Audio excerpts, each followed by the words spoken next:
So in the blue here, screen is centered on the blue player. We've got Jason Blade. And over the far east, Siro, new player we're seeing. But they are running an interesting deck. I love to see this. Pure Lizard along with a Boar Falcon comp, which is incredibly powerful, especially in the mid to late game. And then a bit of structure play to add on to that. So Pure Lizard is not generally considered a stable pick. However, if you're going to play defensively, you've got MGs as well. So you've definitely got options between the Lizards and the MGs together to stay alive until you can get that powerful Boar Falcon Pigeon composition up. We'll have to see how the balloon kind of fits into that. Yeah, I'm curious what the thought of the balloon is when picking this deck.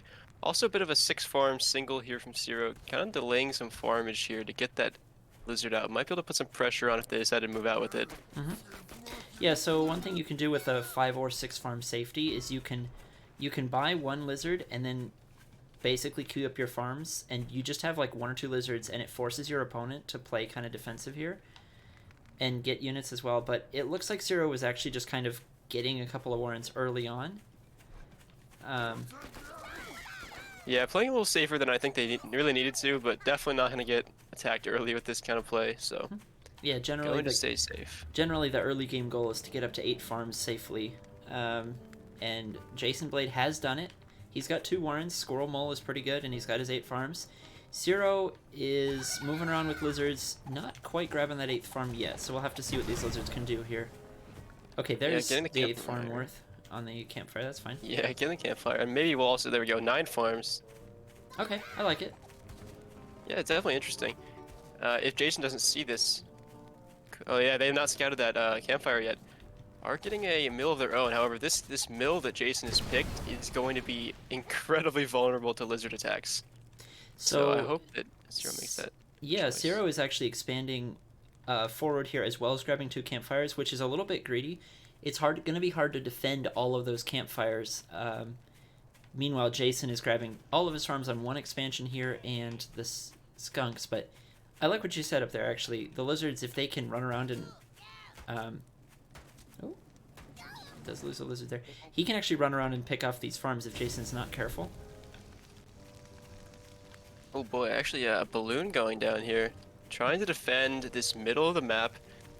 If they do successfully manage to pick up this middle of the map, you'll notice that most of the map actually hinges on this middle section here that Siro's trying to defend. Only 6 Lizards against a Squirrel Mole push here. Balloon does get up just in time. Should be able to hold this attack back. Going to defend this space here. Squirrels can actually take out a balloon incredibly well, but does push it back. The thing is, Squirrel Mole is really good against Lizard. This MG will help. Moles do crit structure damage, but they have to get on top of the MG first. So this isn't terrible for Siro. Jason does have skunks out now, though. Yeah, these skunks are going to be pretty detrimental to Siro's position here. Applying a little bit of pre-gas is going to force that retreat, allowing moles to get on top of the MG. And in those small chokes with all those trees and everything, it's going to be hard for the Lizards to run around the skunk gas. Now, he does do a pretty decent flank here. The MG is actually within range, so it's been firing this whole time. Such value. Oh my gosh, and the balloon gets sniped. The skunk. What a fantastic hold from Siro, keeping not only the MG, some of his army left, and the campfire after all of that is said and done. You can see the MG there was firing for the whole time. If you're playing against MGs, you want to think of them as DPS, and that's exactly what that MG was, just gunning down Jason's squirrels and skunk there. And then, the balloon going for the snipe. So Lizards are going to try to run in here and maybe get a pick on this Warren. Not quite. I'd like to see him sell this MG. This MG's going to go down if he doesn't sell it right now. Yep. It's kind of far forward in front of his other MG. You know what? It's far forward in front of his... It's getting plenty of shots if it does kill the skunk, so that's actually enough value for the MG to pay for itself, for sure. Oh, if Jason's not careful, he's going to lose his commander to this balloon. Oh, there it goes. The commander goes down to that balloon. MG's still firing, finally going down, but this balloon is getting so much value at this point. Yeah, and if the squirrels die, then that falcon is going to be invincible, so he's going to be able to pick off some skunks if he wants to. Ooh. Oh, because that skunk down to 1 health. There we go. Let's get it. Siro is being pretty aggressive here, and it's working out. Hey, welcome into the chat, Eel. I will say Siro is ahead in terms of army at this point. I think Eel is a fan of Lizard only. Oh, yes, he is. Falcon's doing a good job now. Going to, yes. I'd like to see him pull the Falcon back. Try not to lose it. Oh, not looking so good. This is going to be a pretty difficult The push. skunks all go down. Squirrels can do a lot on their own now. Siro does have a better economy. Too much value. Yeah, right. The balloon is finally going to go down after getting plenty of value here. But now the reinforcements should be here. If Siro decides to hold this, he needs to hold this mill. This mill is his key to winning this game. He's actually stacking the mill. You can see he's dropping MGs back there. The mill here. Yeah. You're right, though. This mill is super important for Siro to keep up, but he unfortunately loses it. Jason is making short work of his lizard army with the skunk gas here. Lizards will push this back, but what was the point of the MGs in the first place would be my question. Yeah, oftentimes you want to fight. The ideal place to fight when you've got MGs is... What? Okay. What's going on here? Okay, Jason needs to hold that button down in the future. Yeah. So the ideal place to fight with MGs is right in front of them because you want them shooting and you don't want them tanking. Yes. So, just a little. So yeah, tried to play defensively with those MGs, but then ran out in front of them anyway. So gonna go ahead and rebuy a couple mills here, but actually Jason moving in for a bit of a thing. Ooh, but yeah, nice, skunk got way too far ahead. Nice pick on the skunk there. Yeah. Bit of a choke here. So Choke is good for Spike's gonna skunk go gas, but this lizard's fine just kind of pushing right here. through. Yeah, gonna be a couple dead skunks. Maybe? No, actually. Gonna keep those skunks alive. Good. Very good position here for Jason. Up 200% farms, at least. I should do the math on that in my own head here later, but 250%. up 5 to 2 farms. Yeah, 250%, you're right. Farm differences, I mean, he's only 3 farms up, right, which is a lot, but when your opponent's on 2 farms, that's more of a difference, if you understand what I'm saying. Yes. Yeah, the difference between 5 and 2 farms is much greater than the difference between, say, 12 and 9. Right, exactly. Going to retake these mills. This is just gradual value over and over again for Jason. Also, Jason's kind of trickling some units in here. Probably just want to regroup instead of just right-clicking in. Yeah, Gonna lose these squirrels. Generally speaking, fighting with a trickle of units is much better for the defense. It's not good for either side, but it's better for the defender than it is for the attacker. If Jason had backed up and regrouped, I think he'd be able to smash. He's going to win anyway, though.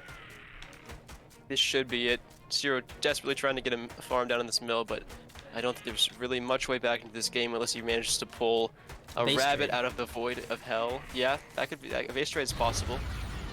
Very unlikely, but oftentimes when you're this far behind, that's about the only option you have left is to try to play something sneaky. It makes the person who is ahead really play carefully and watch out for stuff like that. But Lizard's coming in from behind, not going to be there just in time. Mill's going to go down. GG.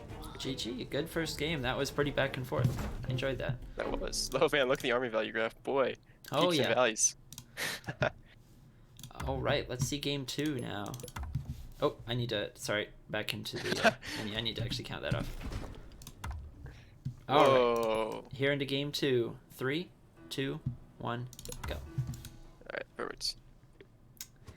Gorus beating mean in chat, not cool. That's his traditional entry statement when he enters my chat. I think that's what I think that's what they've said the first time they pop into my chat, like for the past half dozen times they've been here. So no, Jason. I mean, if I clarify and say that they were talking about me, then they're gonna clarify and be like, no, I meant everybody's. No, I meant you too. Anyway, if you're seeing this on the YouTube and you're like, what the hell are they on about? Like, check the chat here. If you want to join us on Twitch, then check the description. Twitch.tv/Tando Draco.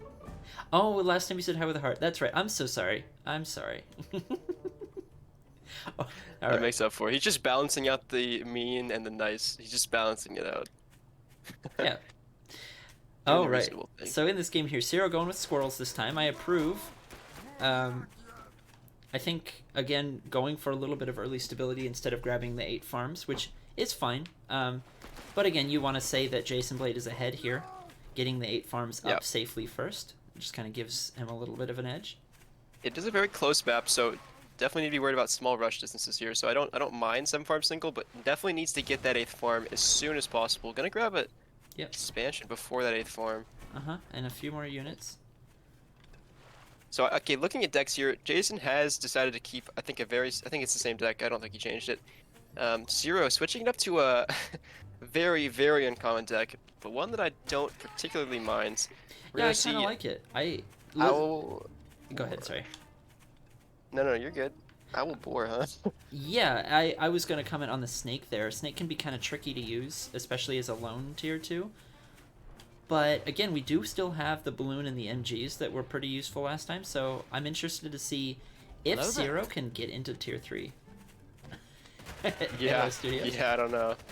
So I think the problem with Snake only that we typically see is, especially against Squall, you can tend to be steamrolled by just a lot of tier 1 units.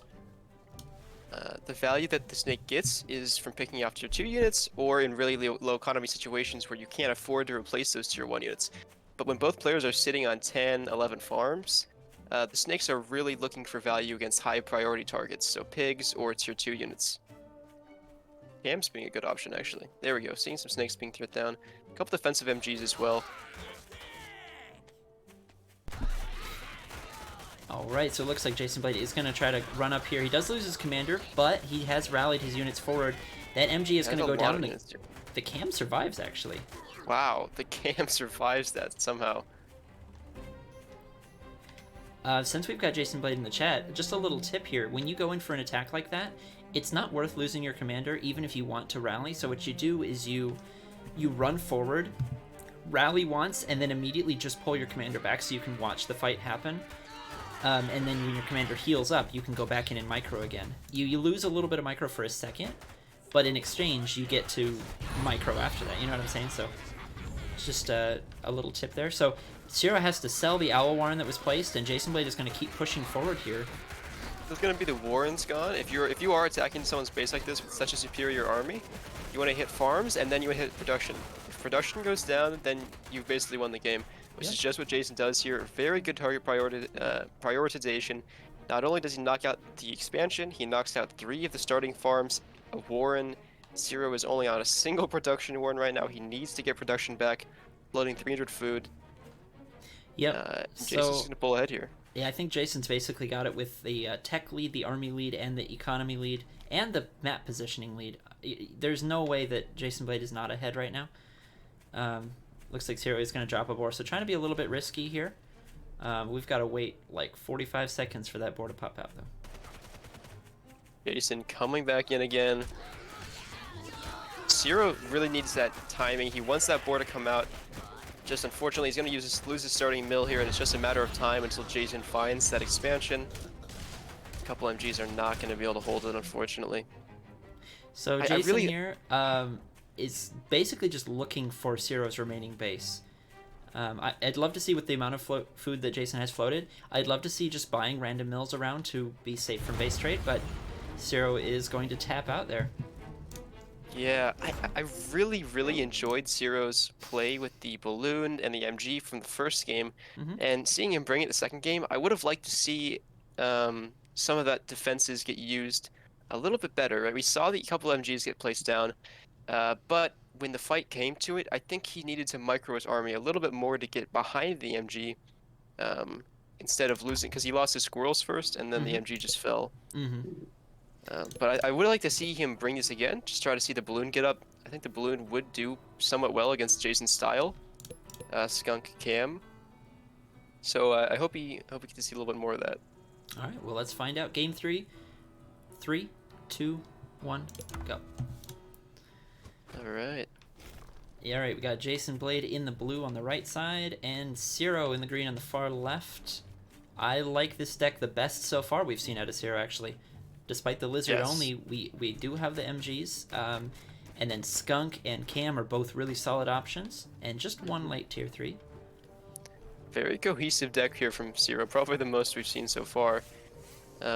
Yeah, the Owl is obviously going to pair very well with defenses. Typically when we see defenses played with Owl, usually Owl doesn't work super well on its own, or at least it's not as powerful as other tier 3. So a lot of times we can see a turtle type play where an enemy will sit behind their defenses, try to get a couple owls out, and if we're talking about maps for that kind of play, Siro definitely lucked out. Okay, so Siro didn't see the Mole Warren and placed his Warren, unfortunately, right there. Pick. Also, is going to be a farm pick. If Jason Blade commits, he will commit to it. Oh, okay. Wow. goes down. He sells too. He could have got that. But okay, nice pickup on the Warren, but gonna lose a lot of that value on the dying moles there. I think that was still good for Jason overall. I think so too. Yeah. I think definitely with the single mole recommitting onto that pig might have been worth it. You lose one more mole, which is like 20 food, and you kill a pig, which is 60 plus time. So. Right. Yeah. But you can see Garza in the chat definitely agree with us. Eel, this is not the meta. These are beginner players, so we're seeing people try out their fun ideas. And, yes. Also catching up with the chat here. The counting down I was doing 3, 2, 1, go at the beginning there. It's just to line up. UrbaneOlive is actually on his own copy of the replay, so if that was unclear there, that's what that was for. Scav stopping in to let me know that the games are on the current patch. Thank you. Okay, good to know. And then Freka, we will recheck out your little story. We've got a cool story for those who missed it earlier, and I'm gonna retell it from Tatanka getting an in-person like LAN party version of Tooth and Tail going, like a little tournament. Just yeah, right after this set. That's so sick. Oh, here we go. A little owl here coming in from Siro. Scouted, I believe, was just scouted by Jason. Very good scouting from Jason. Getting a very early scout on that owl. Yep. What is the response going to be? There it is. Double Warren going down. I believe the timing here... Buying the mill is a little questionable to me. I think he's going to want to look for a timing with a single cam and about 4 moles. Yeah, it looks like he's thinking about going for it. Maybe he wanted to throw down a farm as well, but that's alright. Whatever. Going to go for the push here. Siro is going to have to hold with Pure Lizard, but the thing is, Squirrel Cam Mole is like the perfect counter to Pure Lizard. It's so good. And now, before the cam is there. We do have Jason losing his commander again. You saw the rally in. The second rally didn't do much. He just rally once and back up, and it sounds good. Now, he did pick off a lot of lizards, a Warren, and a couple of pigs, right? So. Yeah, definitely good value. You'd like to see that. Owl has not been paid for, which means Ciro's going to have to sell or just going to have it infinitely supply blocked. Either case is not what you like right now, because if it's infinitely supply blocked, it's never going to come out and you're always down 180 food. If you pay for it, you are in a huge vulnerable state for those 40 seconds, and this is going to be the counterattack. The re-engage from Jason, every single Warren from Siro is gone. So unfortunately, we're just seeing the power of the Squirrel Mole Cam. It's one of the most brutal timing push type compositions. You have to know how to deal with it, otherwise you're going to be just rolled over, just like what just happened to Siro. Trying to get some more Tier 1 Warrens up, has a balloon. Unfortunately, probably not going to be enough here. Yep, now there aren't enough farms here to support 4 Warrens and all the defenses, but 3 is a little closer here, so Jason is going to have to push into a couple of MGs and the balloon. Should be doable, though, with that much of an army lead. D-Day happening here, crossing the trenches under the sniper fire. All right, finishes Siro off. GG's, that was a pretty solid series. Hopefully Siro continues to play and enjoy this wonderful game here. And Jason Blade, nicely done. Well played from Jason. Okay, right. So I'm going to swap out my replays, and while I do that, let me pull up this picture. Oh my gosh! Okay, Freka, can I show this on stream? This is absolutely brilliant. I love this. Okay, I'm gonna swap out real quick. Yes, okay, cool. Where are my replay folders? Sorry. Off-season week 4. Let's do QQ versus R22 next. So we're jumping up the skill levels here, right up to low premier, I'd say, and QQ is a fun one to cast. I'm so excited for this. I don't actually know if this is vanilla or patch mod, so I'll test and I'll let you know. Okay. Oh wait, no, we won't. Let's see. Oh yeah. It'll bug out if you try to load it if it's the wrong version. So. Yeah, my Steam just crashed, or my game just crashed. So. Okay, so probably we'll gonna to be patch past test. Okay, so this is the picture that Freka sent. That's him in all his glory right here, face reveal. And this is his class, apparently. And he's showing them how to play the game. These guys are all brand new players. This is awesome. So I love this. And he said, I held an in-person tourney in a game design class. First, he held a walkthrough of the core gameplay mechanics and themes, as they were all complete beginners. It was a great time, and they all want to play again. So this was like a LAN party. There you go, Eel. Eel, this is for you. We love you, we love your game. That's how we spread your game, Teal. This is freaking awesome. So... This is so sick. No. So Freka didn't actually play it. I believe he just... He casted live on this screen while they were playing. Oh, so we got to see like sports casting and stuff. No, a little class stomp from our like one of the top players in the world. I don't know if that would have been the best thing. You're a champion, yeah, wow. This is an iconic picture, honestly. It's so sick. Just gesturing towards the glory that is Tooth and Tail. Look at this on the projector's funny. Yeah. I have to wonder what class this is, right? Like, game design. Oh, it was game design class? Yeah, like a programming. Damn. I gotta get a class like that in my school. Shit. Okay, I gotta restart my game so I can get into the patch test. Yeah, if you guys are in a game design class and they're like doing a show and tell, Tooth and Tail is great. It's RTS just brought down to a bite-sized size or whatever. Mm-hmm. Okay. Properties, betas, public test. That's up. Thank you for sharing, Tatanka. That's awesome.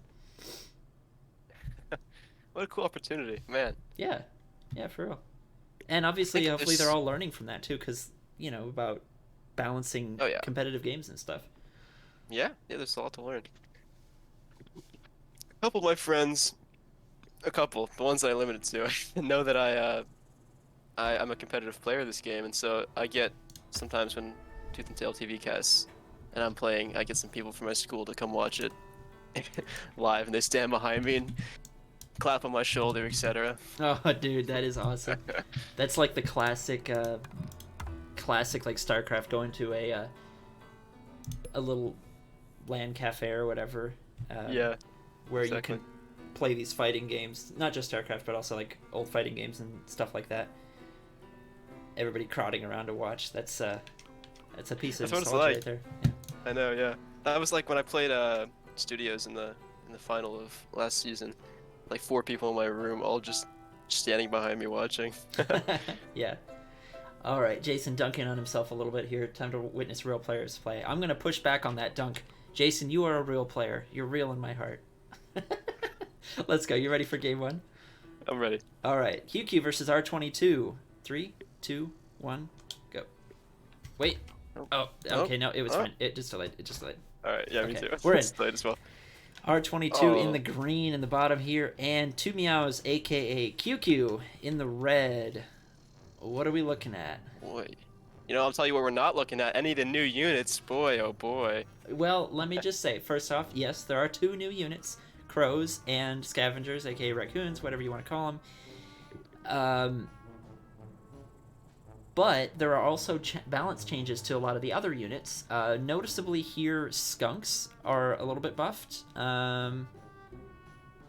Actually, that's about it. I believe Mines had an indirect slight nerf because the commander reveal radius is slightly bigger. So, yeah, this is not actually that much different. Let's see what QQ wants to do here. Yeah. I say that because I know his style a little bit more than R22, so I didn't mean to make him the protagonist. But... Actually, so if you think about it, the mine reveal radius is 1 larger. But what does that mean? Okay, so the current mine reveal radius is 9, if you think about it, because it's in 1 tile radius of you. The new one is 25 tiles. Oh, right, because it's a 2. The radius reaches out 2 things, which is 25 tiles instead of 9. It's a lot of tiles. It's I mean, you're gonna get a lot of extra mine scouts that you wouldn't have before, or have to scout less area. Now that doesn't completely shut down mines, because mines can be used even if you know where they are. If your army's sitting on top of them, there's still ways of getting value. But you're right. Sneaky mine plays and minefields, that's a pretty big deal. Mm-hmm. Yeah, massive minefields are probably a thing of the past as long as your opponent is paying a little bit of attention. Of course, they can be a really good unit to delay an attack for seconds and seconds if you really need that. They definitely can do that. R22 getting a back expand here, very, very nice back expand. Probably under, I mean, there's no threat of you ever getting sniped here. Unless scams, but Obviously, QQ going to go into Ferret first.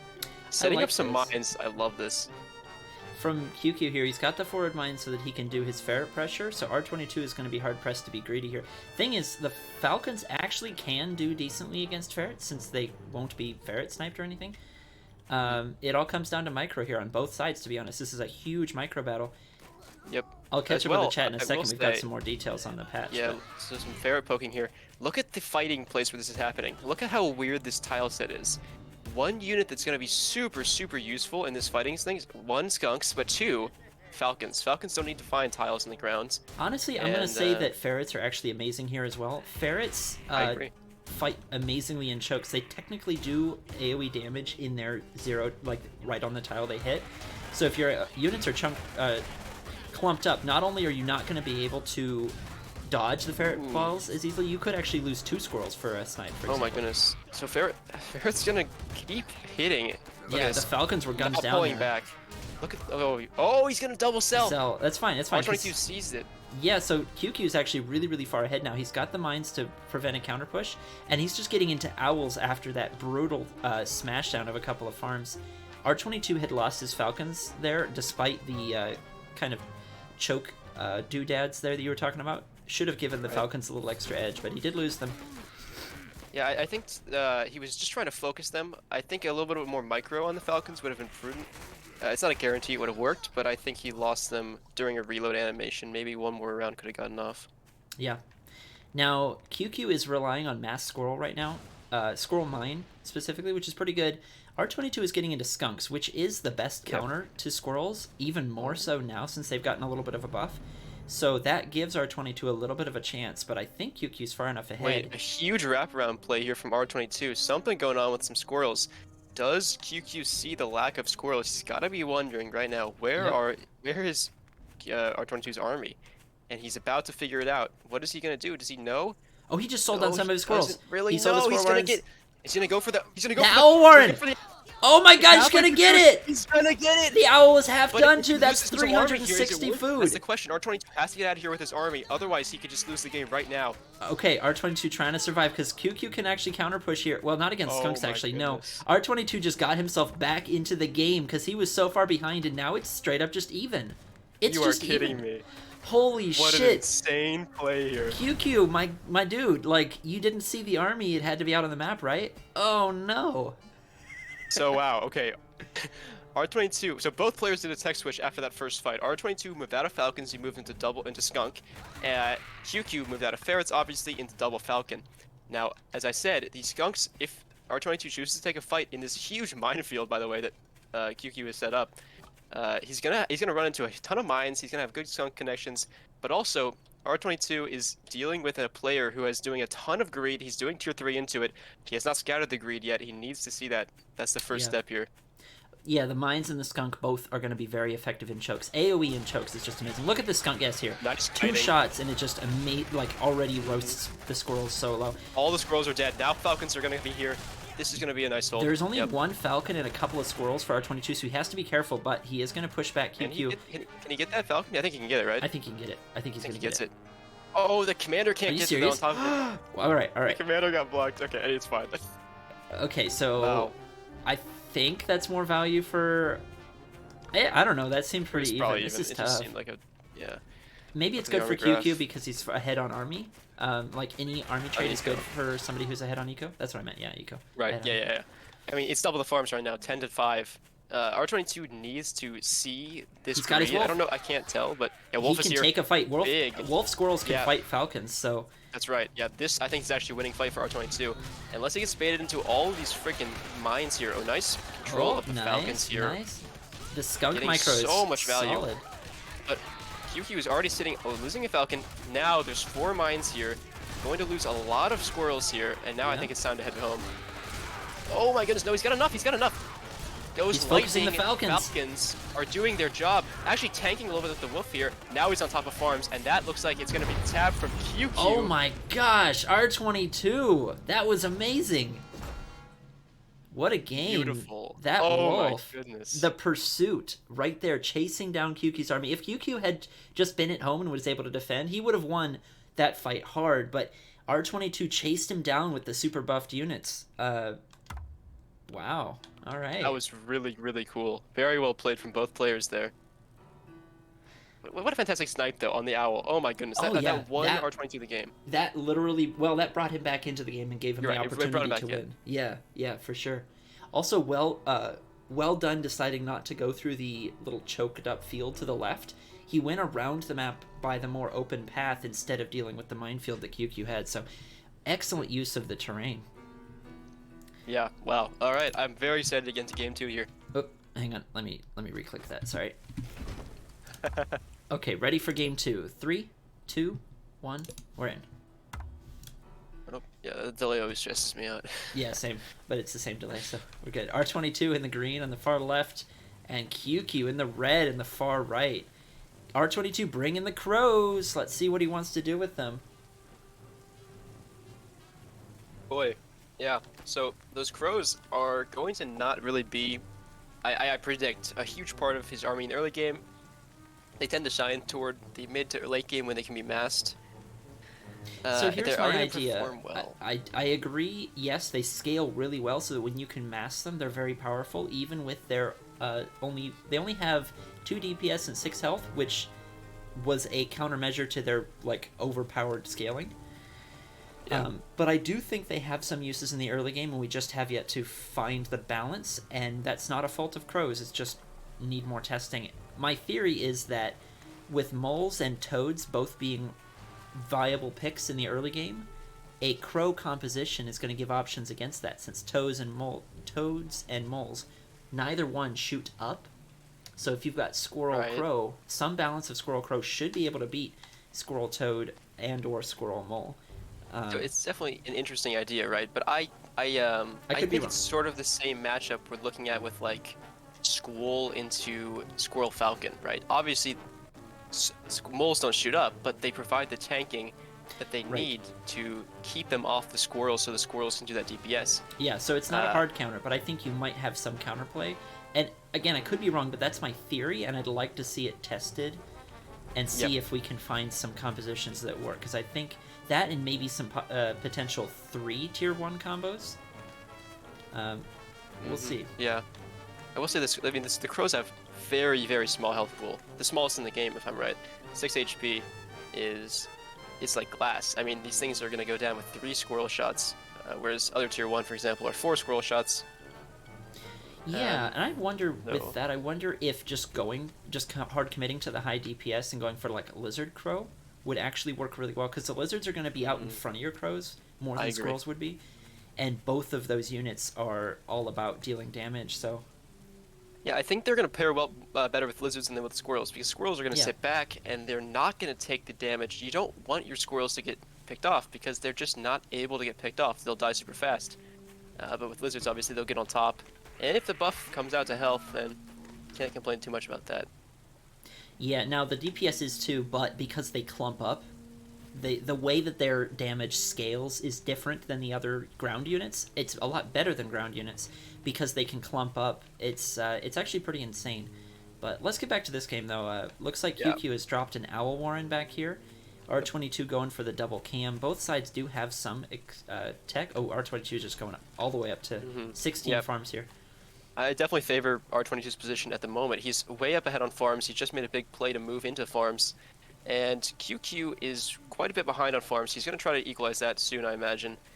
Oh boy, those cams. Oh no, is he going to try to cam snipe? Remember, the might. commander reveal size being bigger is actually a nerf to a small, very subtle nerf to like cam shenanigans like this. Here's the deal: when you do a cam snipe like this, you try to kill something high value and then escape, and your opponent, what they do is they try to reveal your cams while they're running away to kill them. And this makes it easier to reveal them, so the counterplay to the cam stuff is easier. So I think it makes it more interesting, but also riskier to go for the cam snipes. So R22 just backs up. Switch here. Also, I bet crows are a good counter to owl. I didn't even think about that. Yeah, maybe, because the mice can't kill the crows, right? Right, yeah. Now Cams they're we do know are good against owls, of course. Yeah. Going to lose a farm or 2. Yeah, going to lose a farm here. So there the owl aren't is very out. many crows here, and I think when you start to get up to like 12 crows is when they really start to be strong. So I would actually prefer R22 instead of grabbing falcons to just go up on more crows. Falcons and crows both scale, but they don't really scale together. You know what I mean? Oh my goodness. It's kind of one or the other. Yeah, yeah. So nice mine there hit from QQ. Gonna try to move in here. Definitely a dance with death from both players here. Yeah, important to Decision note that to the move fragile crows are completely unaffected by the mine hits as well. So the squirrel crow, 6 of each instead of 12 squirrels, means that the mine hits do less damage. Right. Just a subtle thing, you know. Just listing the strengths that crows potentially have here, I suppose. So yeah, I will pull this out in about 20-ish seconds. There's going to be a boar in the field for R22, and I think this is the boar that's going to end the game for QQ. He's going to have a few. He's going to have a few falcons out, right? Maybe Yes. 3 or 4 by the time it gets here. And to add on to what you're saying, one of the problems with owls is one owl by itself is not actually very good in a fight. It's good at being a harassment unit. Owls being another unit that scales, so QQ needs to actually pull back and wait for his second owl, because when you have 2 owls, So many mines then you here, can though. fight. Going to mop every single cam if R22 is not careful. Every cam going down to the mines. Yeah, but it doesn't matter because there's still plenty of squirrels, the pigeons, and the boar. That boar with the pigeons is going to be so hard to stop, and QQ is actually losing one of his falcons, so he's got to get back. His second owl never got paid for, so that one owl is not going to do near enough against the boar's AoE. Not to mention the pigeons healing and sustaining this push. Run. Now R22, if he just gets on top of that second base, actually, that could just be it. That second He's base just is chasing really down the all of it. owl. Yeah. Gonna get on top of the mill here, top of the Warrens, and that's QQ tapping. That's gonna be game number it. 2. Oh my goodness. So I want to catch up for a moment. There's our score, by the way, 2-0. I want to catch up for a moment. We had some in the chat pulling out the stats. I think that was Studios. Chameleons, skunks, and ferrets all got a hit point buff. I think it's kind of like besides falcons, a blanket tier 2 hit point buff across the board due to the existence of crows and moles are still strong. And anyway, skunks also, their gas lasts longer. They have no root time.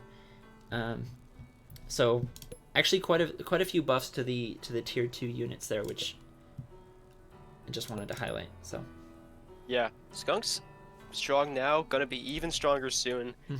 I think we're entering the era of the skunk. I think cams have lived in the spotlight for a little too long, and I think it's time to they get put in the dirt by the skunk. yeah, they've in the current live patch, skunks and cams are kind of an equal matchup right now. Actually, they're both very viable as falcon tanks. They're both very viable as squirrel complements. Even just in a straight up fight, squirrel cam versus squirrel skunk, it's an even matchup where it depends on the terrain and the positioning and the micro, and so it's in a really nice spot now. So I'm hoping that kind of balance can remain without one taking a clear victory in the next patch. But we'll have to see here. Game 3, you ready? Do it. 3, 2, 1, we're in. R22 on match point right now. QQ needs to fight back a little bit. And look who's bringing the artillery. It is R22, shaking it up, not going for tier 3 at all. We've got Squirrel, Mole, Cam, Skunk, and then some MGs and the Arty. What is this pre-8 farm mine from QQ? See that? Yeah, so the earlier you spend money that's not on farms, the more it impacts your economy, if that makes sense. So that mine right away, maybe it's just QQ trying to make sure that R22 doesn't know it's there, so we can see when R22 goes for an expansion. Problem is, R22 could just expand the other way, right? So I'm not. I know, and also I'm not there's a road right there. I feel like you should just be the eyes there. I mean, I don't know. I think it's gonna delay you more than it's worth. Yeah. When you could just buy it later. Yeah, I mean it's not a huge deal, but I think it's definitely overall not worth it. Right. Yeah. There's the mine vision. Yeah, it's just 2 vision, so.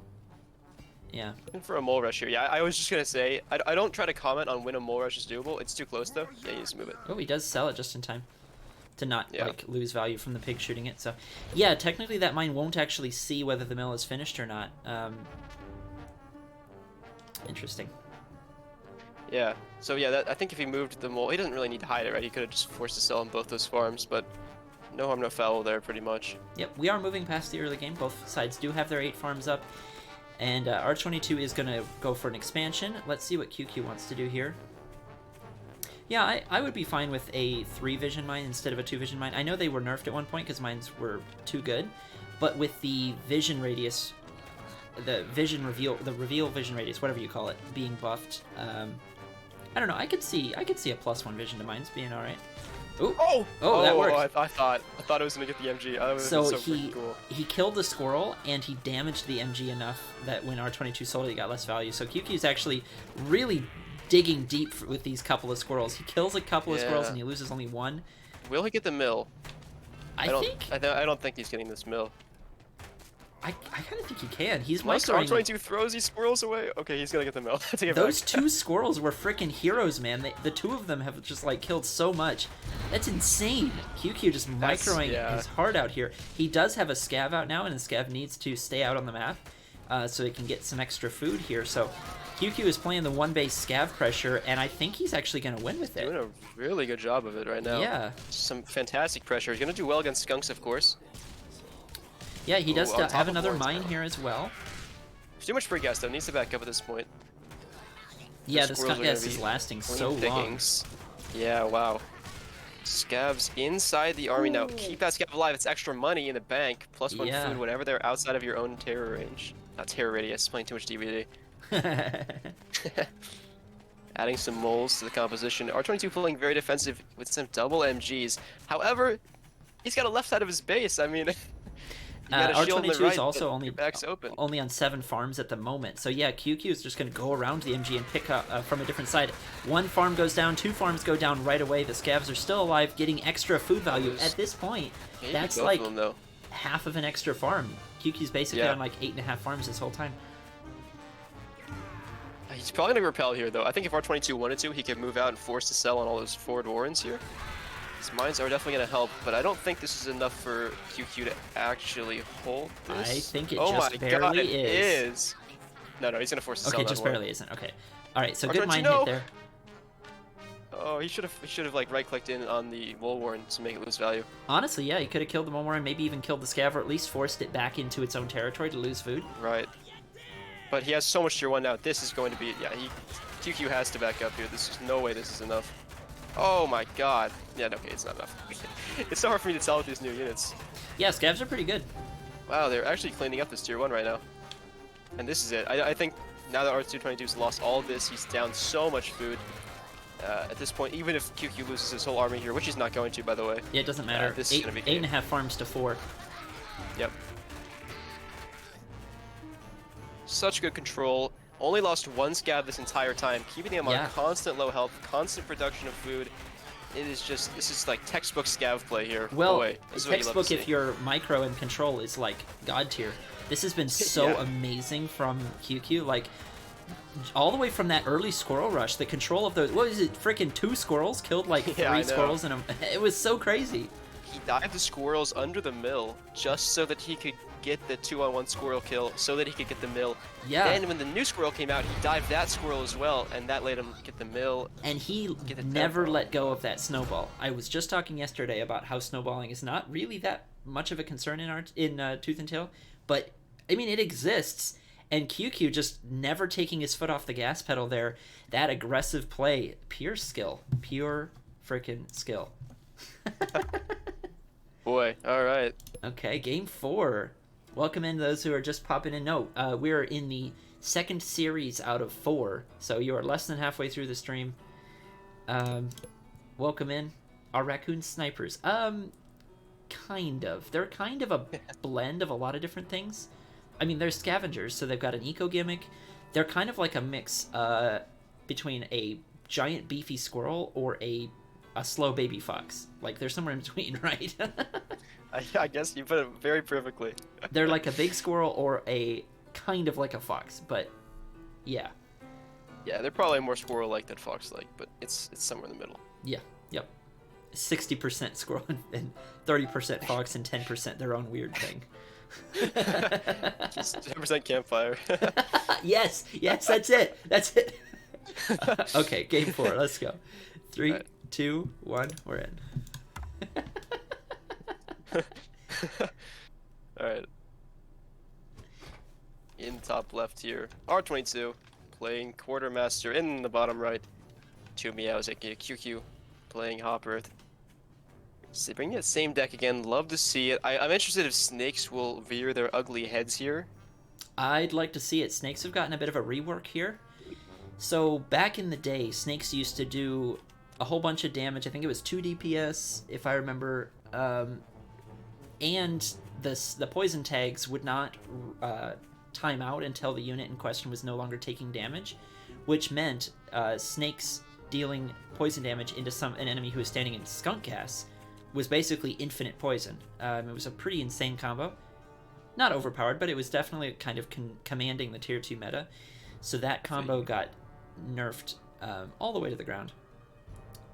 So Snakes here have been kind of rebuffed. Last patch, Snakes had 20 damage over 20 seconds. Now I believe the DPS is kind of halfway in between, where for a few seconds they have 2 DPS, and then for a few more seconds they have 1 DPS, to a total of like 12 or 15 damage, something like that. Something like that, yeah. Yeah. I will say, well, this is kind of a non sequitur because it's probably not going to happen, but if QQ walks all the way around his base, through the water, behind the trees, through the woods, and over to Grandma's house, he can put a tier 3 back there. Oh, you're talking about... Okay, let me just trace that. Okay, let's see. Over the hill, through the water, back through the forest, and there's Grandma's house over here. Yes, you can hide a tier 3 ward back here. Nice. R22 has moles, though, so if he actually scouted it, he could just kill it with the mole, and that would be the saddest thing in the world. Even if he saw it, he couldn't even get his army there fast enough to stop it. Yeah. Neither side has a lot of flying units. R22 going with 4 tier 1, and 5 if you count mines as a tier 1. So this is really, really aggressive. And he wants to play Scavs as well, so this is definitely a forward play. We see the Squirrel Crow, so let's see how this works out. I don't think it's going to be good against pure Squirrel, but maybe. Do Scavs do 5 or 6 damage? 5. Oh, okay. So at least Squirrels don't get one shot. That would be like, oh my god. You see, the Crows are coming in, doing a little bit of damage, but they get picked off so easily. Wow, and now the Scav is here, gonna clean up pretty much everything here. Yeah. I will say, R22 keeping that Scav inside of his territory is gonna lose a little bit of value, but... So, you mean QQ, yeah. QQ lost a little bit of food with that. But, yeah, R22 is attacking with you need a critical mass of Crows to kind of get value, which is the same for a lot of units. And unfortunately, he didn't quite have it, and then QQ was able to push him back with the tier 2 popping out. Let's see now these... So yeah, a lot of mines here from QQ. Oh, the Scav doesn't even one-tap a Crow, yeah. No, it's 5, and then I guess it would be 1 Squirrel shot. Yeah, but yeah, that's going to be a cleanup here for yeah. QQ. Replace the mines. Probably going to get at least a war in here, maybe a couple farms. Yeah. QQ's just too far ahead. You can see on the army graph there, it was a pretty even engage. So R22 doing all right considering, but QQ has mines. He's pushing forward with his Scavs. He's getting extra food value now as well because of that. So the mines are the real hero of that last fight. I mean, R22 lost every single one of his 6 squirrels to that mine, or to all the mines that were there, and that just left 6 crows. Oh no, and R22, that Scav of his has been fighting in his own territory this whole time, so he lost so much food for a unit that wasn't able to quite finish off. He did kill one of QQ's Scavs with it, but whew. There we go. So every time QQ keeps taking these fights, not only is he A, up on farms, he's B, forcing R22 to lose value, and he's getting his own value from those Scavs.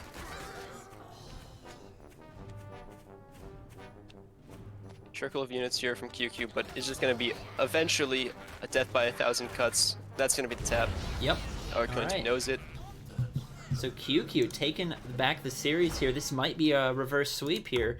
We're going on to game 5. Ready? 3, 2, 1. We're in. Game 5. Sorry. Oh, no, it's alright. It's alright. I should have waited for you to okay that. Do wolf buffed Scavs give twice or lose fight twice the food? Good question. Does the wolf... Okay, sounds like no. No. Okay. That would be funny though. That would be funny. That would be a funny strategy. Just You know hide a what? wolf and like 6 scabs in the middle corner of the map. Yeah, that might be kind of fun. Like it might be potentially overpowered if you get like mass scav wolf, but like Yeah. Okay. Wait. Do you starve if you have scabs? I guess you probably yes, do. I think. Yes, you do. Okay. Yeah. They don't. That would be crazy. They don't prevent starving. Yeah. All right. All right. 3, 2, 1. We're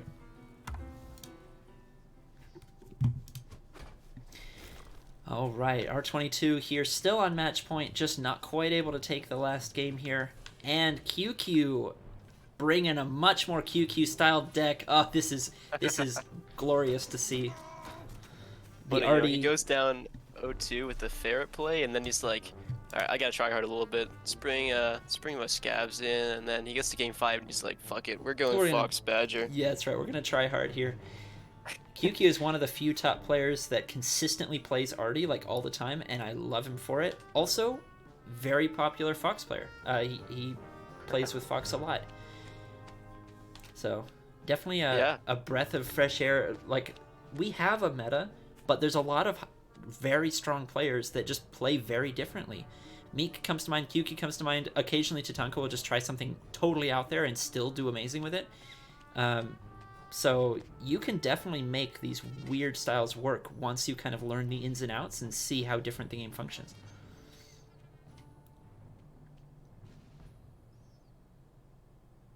Badger Fox Studio sees he's one of the 2 players that unironically plays Badger Fox. Well, here he is being unironic, right?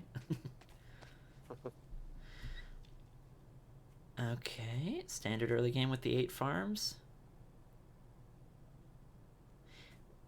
This guy, Lucas, I don't see you play often enough to count you among the regular top players, even though you are strong. I gotta see you play vanilla more often, yeah. All right?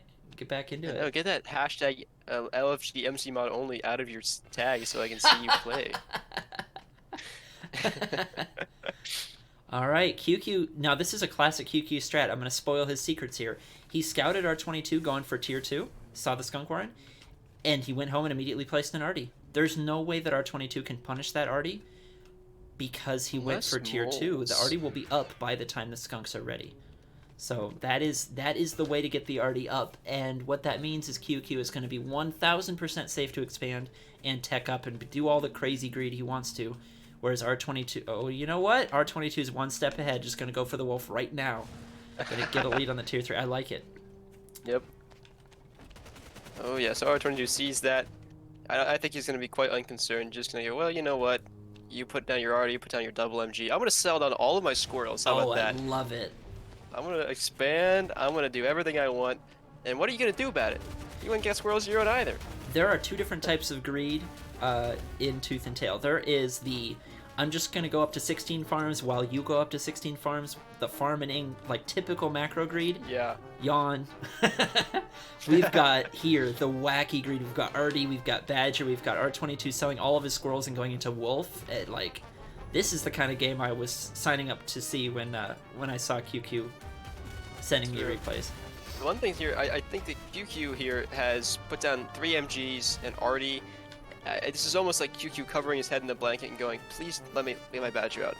But what he needs to do is go over and see, wait a minute, my opponent is already halfway done with the wolf. Yeah. He's getting Falcons out. If QQ knew that, he might be able to have already gotten his second tier 3. He might have just dropped a Fox as well, right? I mean, he's still buying MGs, and only now does he see the new mill. Yep. So he knows that he's actually totally safe.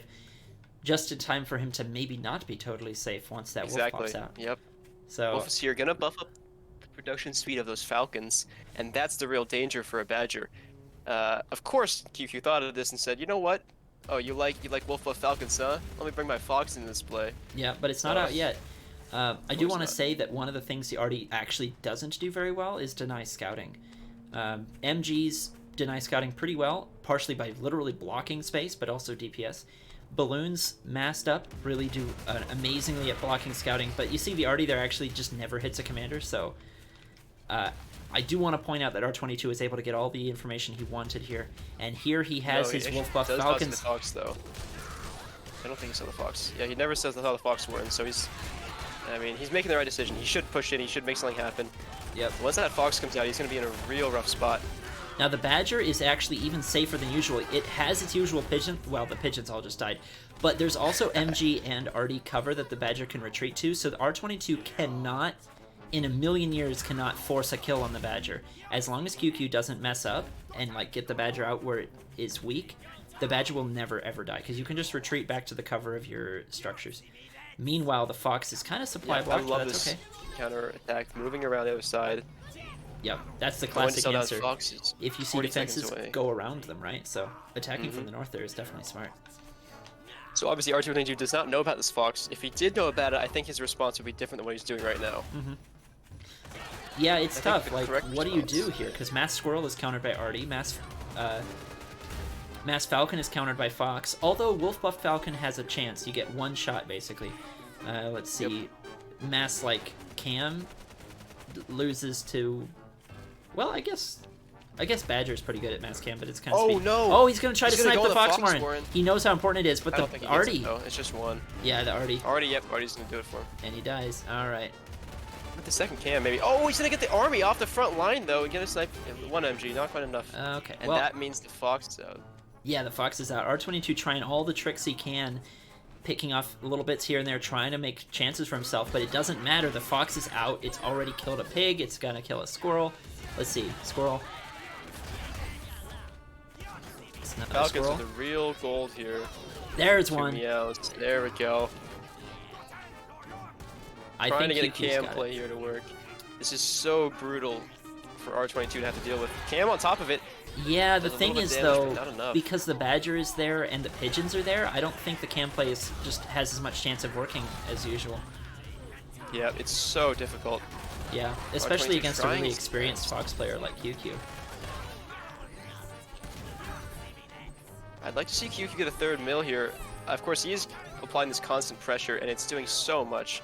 Yeah. I mean, it's just so difficult Yeah, for he doesn't. R22 to do anything. He doesn't actually need money for a bigger army. He just needs to keep the pressure up and not starve. So I actually think a third base is not necessary at all. He's just gonna win, I think, here. I think that's. I mean, I think R22 is gonna right-click in sometime soon and lose everything, and that's gonna be it.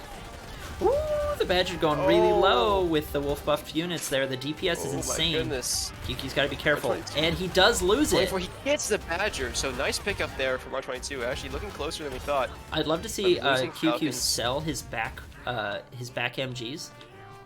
You know, those extra yep. MGs could pay for the Badger again. And that's the Fox. That's the Oh, the wolf, wolf. that I mean. Now it's an uncontested Fox, pretty much. Just gonna be dead. Oh my goodness. Studio Yep, that's saying gonna be Badger Fox probably the hardest excellent. micro double tier 3 combo. I partially agree, except that Badger and Fox both have similar enough micro. You can kind of do the two of them at the same time.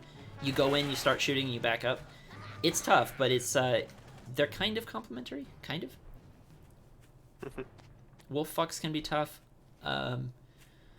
Depending on how you do it, Boar Badger can be really difficult because one wants to go forward and the other wants to go back. But you can also just kind of ignore the Boar. Yeah, the board can kind of do its own thing. So R22 actually looking for a base race here, or something at least to get around here.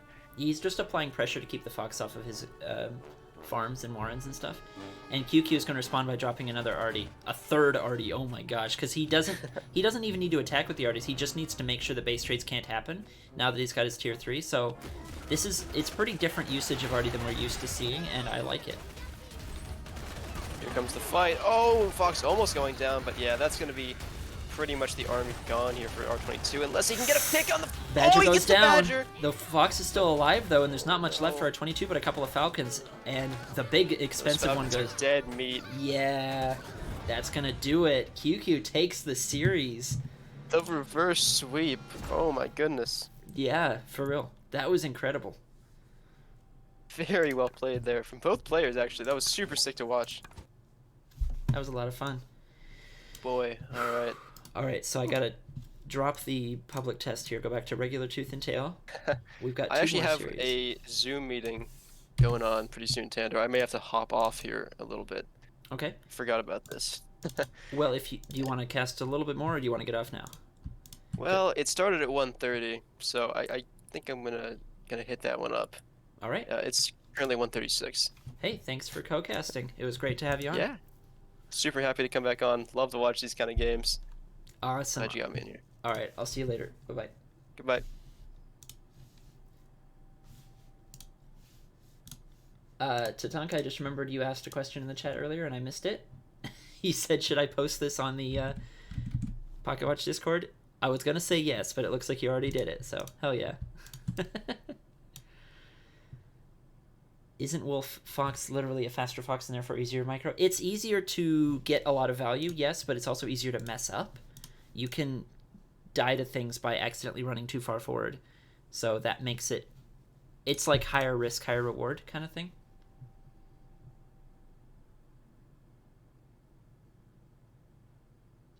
Oh, and then you also need to focus the wolf buff onto the fox because the wolf buff doesn't last very long on tier 3 anymore. Good point. So there's like another thing if you want to get full value out of it. And then micro the wolf back. Yeah, that's a good point. That's tough. It's an extra layer of complication.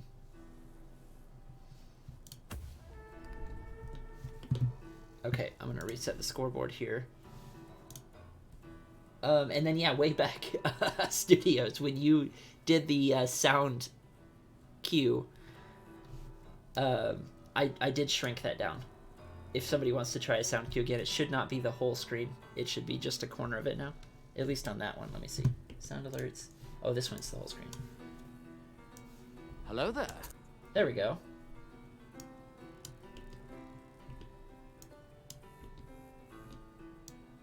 Just trying to adjust these to be about the same. 1150. There, now they're the same. Okay, cool. Much better. 30-minute speech chat. Okay, okay, give me a second here. Melvin versus Scav.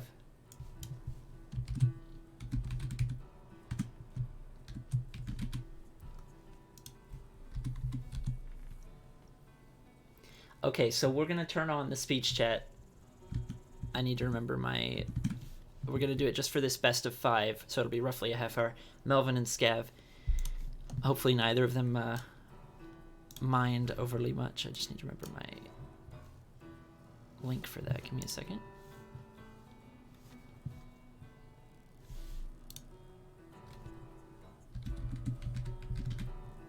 Oh, speech chat. What is permanent? It means for the rest of the stream. Not like permanent forever, but just for the rest of the stream instead of the half hour.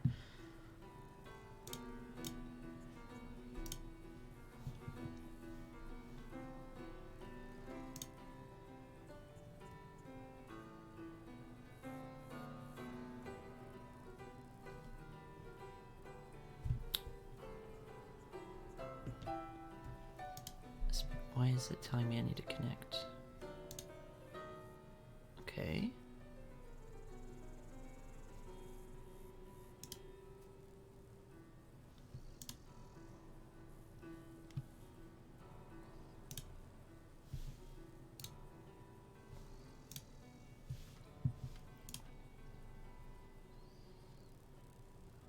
Okay, try it now.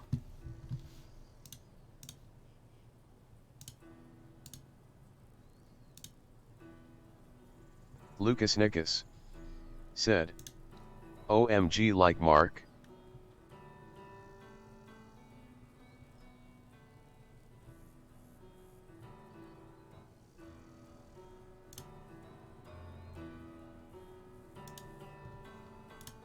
Unprecedented Studios said, 30 minutes of QQ-esque nostalgia. Lucas Nickies said, it really is Mark. Welcome to my channel. There you go.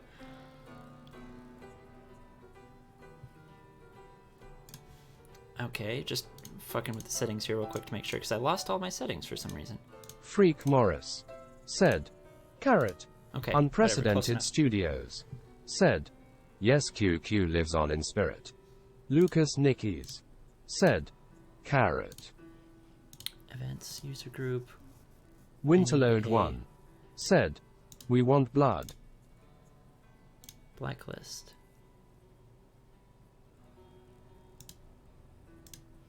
Okay, whatever. Close enough. We're gonna get into it here. Melvin versus Scav. Game 1. Me co-casting with the entire chat.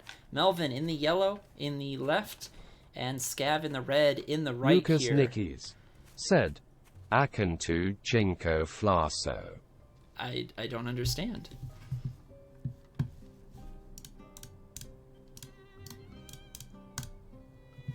There we go. That's the right colors for later. Looks like Melvin going with a double tier 3. I like to see it. Badger Owl. Very nice.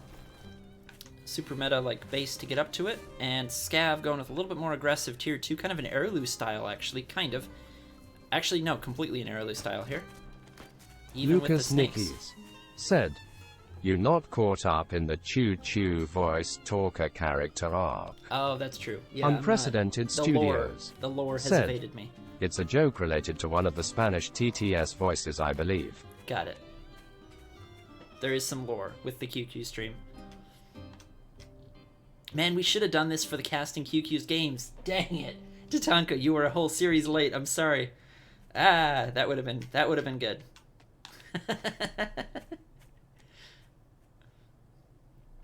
Lucas Nickies said, revert time. Right?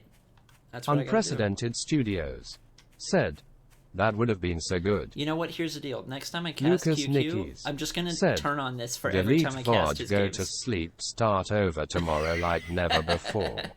Freak Morris said, it ain't me making it cost literal dollars to talk aloud in here. Right?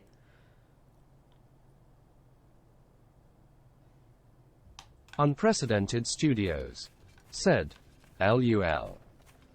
Okay, looks like Scav going for the early cams, Melvin going for Mass Squirrel. Neither side is daring to expand, so both sides really respecting the other one's aggressiveness.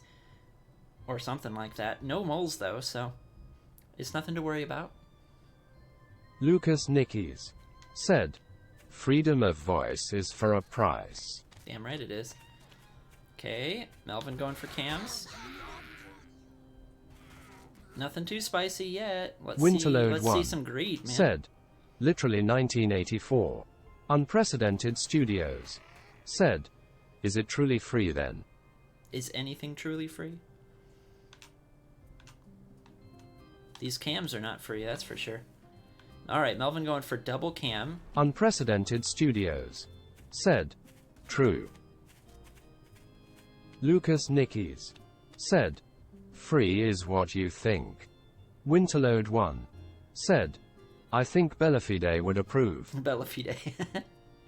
You know what's funny is it's supposed to change voices for all of you guys, but I think Frick is the only one who has an actually different voice. Like, it's way higher pitched. Everybody else's is the same.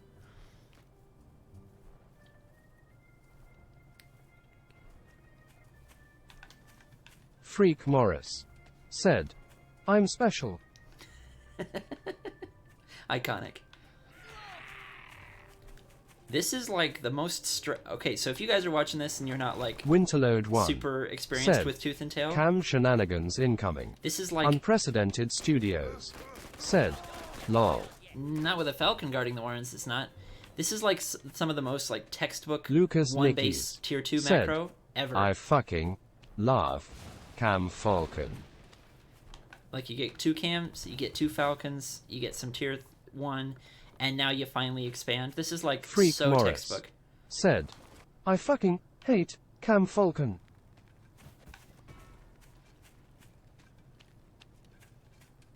Let's see your Skunk Snake, though, against Cam Falcon, then, Tatanka. Current patch Skunk Snake.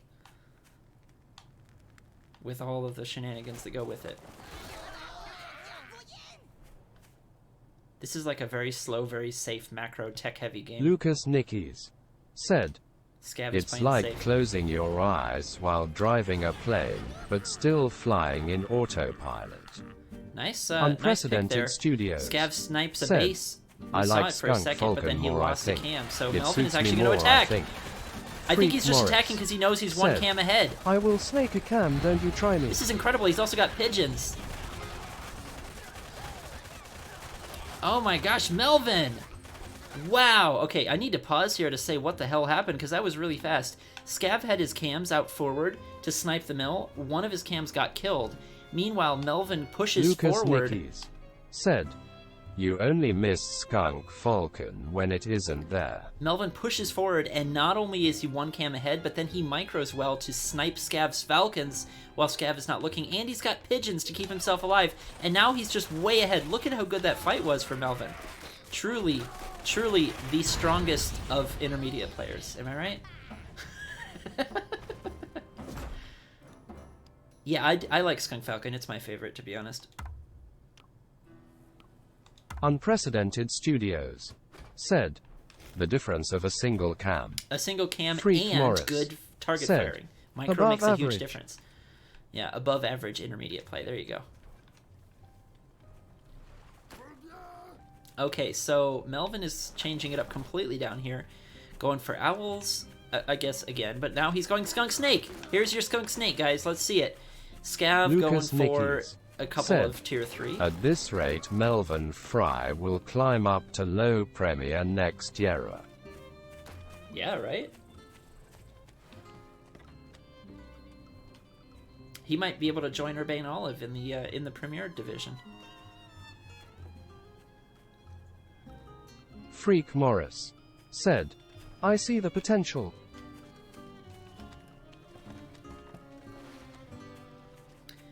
Alright, so we see the same 8 farms going up here, but we can't see the same kind of game as last time because the Lucas decks are just so Nickies different. said, I want to see "I these see the snakes. possible timelines." Maybe Melvin can pull a Tatanka and beat everyone in the entire tournament only to lose to Mishi in the finals in a reverse sweep.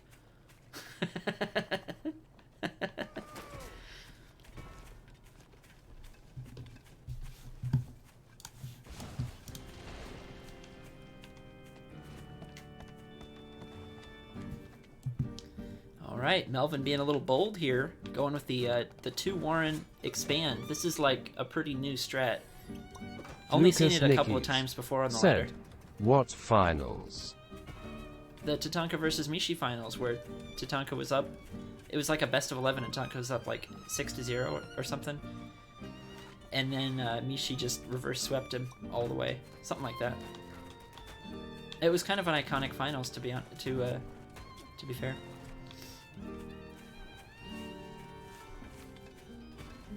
Ooh, trying something a little different here. Selling down some squirrel warrens to get some extra food. Scav is going for the skunks. I like it. Honestly, having Lucas skunks Nickies in a squirrel versus squirrel said, situation is such a "That huge was advantage. humanity history moment." Good point. Good point. Not even tooth and tail history. That was like all of humanity history. Yeah.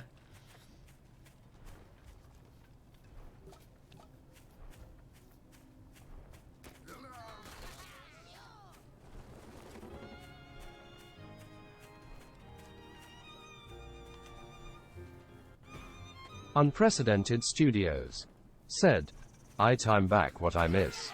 Last game... Oh, nothing actually.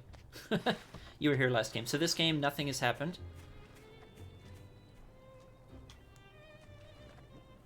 In true Premier fashion, neither of these players actually wants to attack the other. They're just said, balancing. "Gotcha." Miss and Shay No, this said, is vanilla. "Is this patch?" Unprecedented Studios said, "No." No, this is Freak vanilla. Morris said, "When a book is written, the finals will be mentioned." Lucas Nickies said, "In 3 minutes total, nothing happened." Ooh, something's happening up here. Look at this! Melvin, you cheeseball. He's gonna have Moltz rallied from home as well. Oh. Oh, and he sells! Oh, you coward!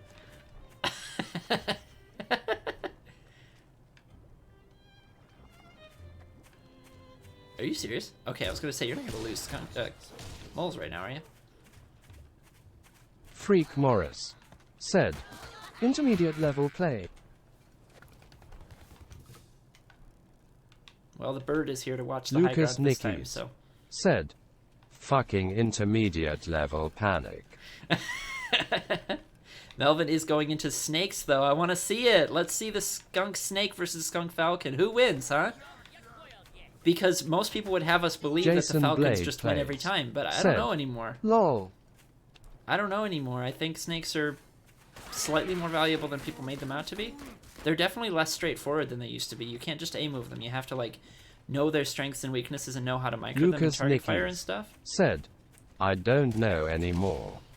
They might even straight up lose a fight, but gain value over time. So Melvin here is dealing with skunk gas, trying to put down some extra moles, and Melvin is taking way more skunk gas damage than Scav is. Scav is only losing a few hit points on his skunks, whereas Melvin, all of his units are damaged now.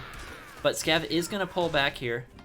Scav dropped a Wolf Warren. Let's see Melvin drop maybe an Owl. Unprecedented Studios said, can I have a crumb of pigeon, Melvin? Honestly, yeah, like a crumb of pigeon would be great for this army.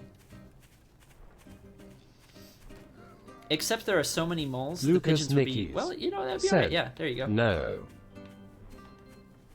There is a crumb of pigeon for you. Scav is going to go high speed, which I think is a Unprecedented good call Studios against the snakes. said, okay, a crumb of pigeon. Because the snakes are not going to shut down your army from getting its massive DPS damage off. It's just going to wipe it. So you can kill everything, then lose a few things. So I think Wolf is a pretty good buff to the pigeon... Sorry, Wolf is a pretty good buff to the falcon versus snake situation. Freak Morris said, pigeons love crumbs. Yes, thank you very much. They do.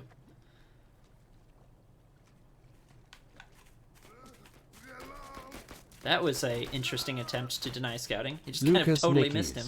said, pigeons are city dwellers. Unprecedented Studios said, I just love the flexibility that a pigeon gives to a comp.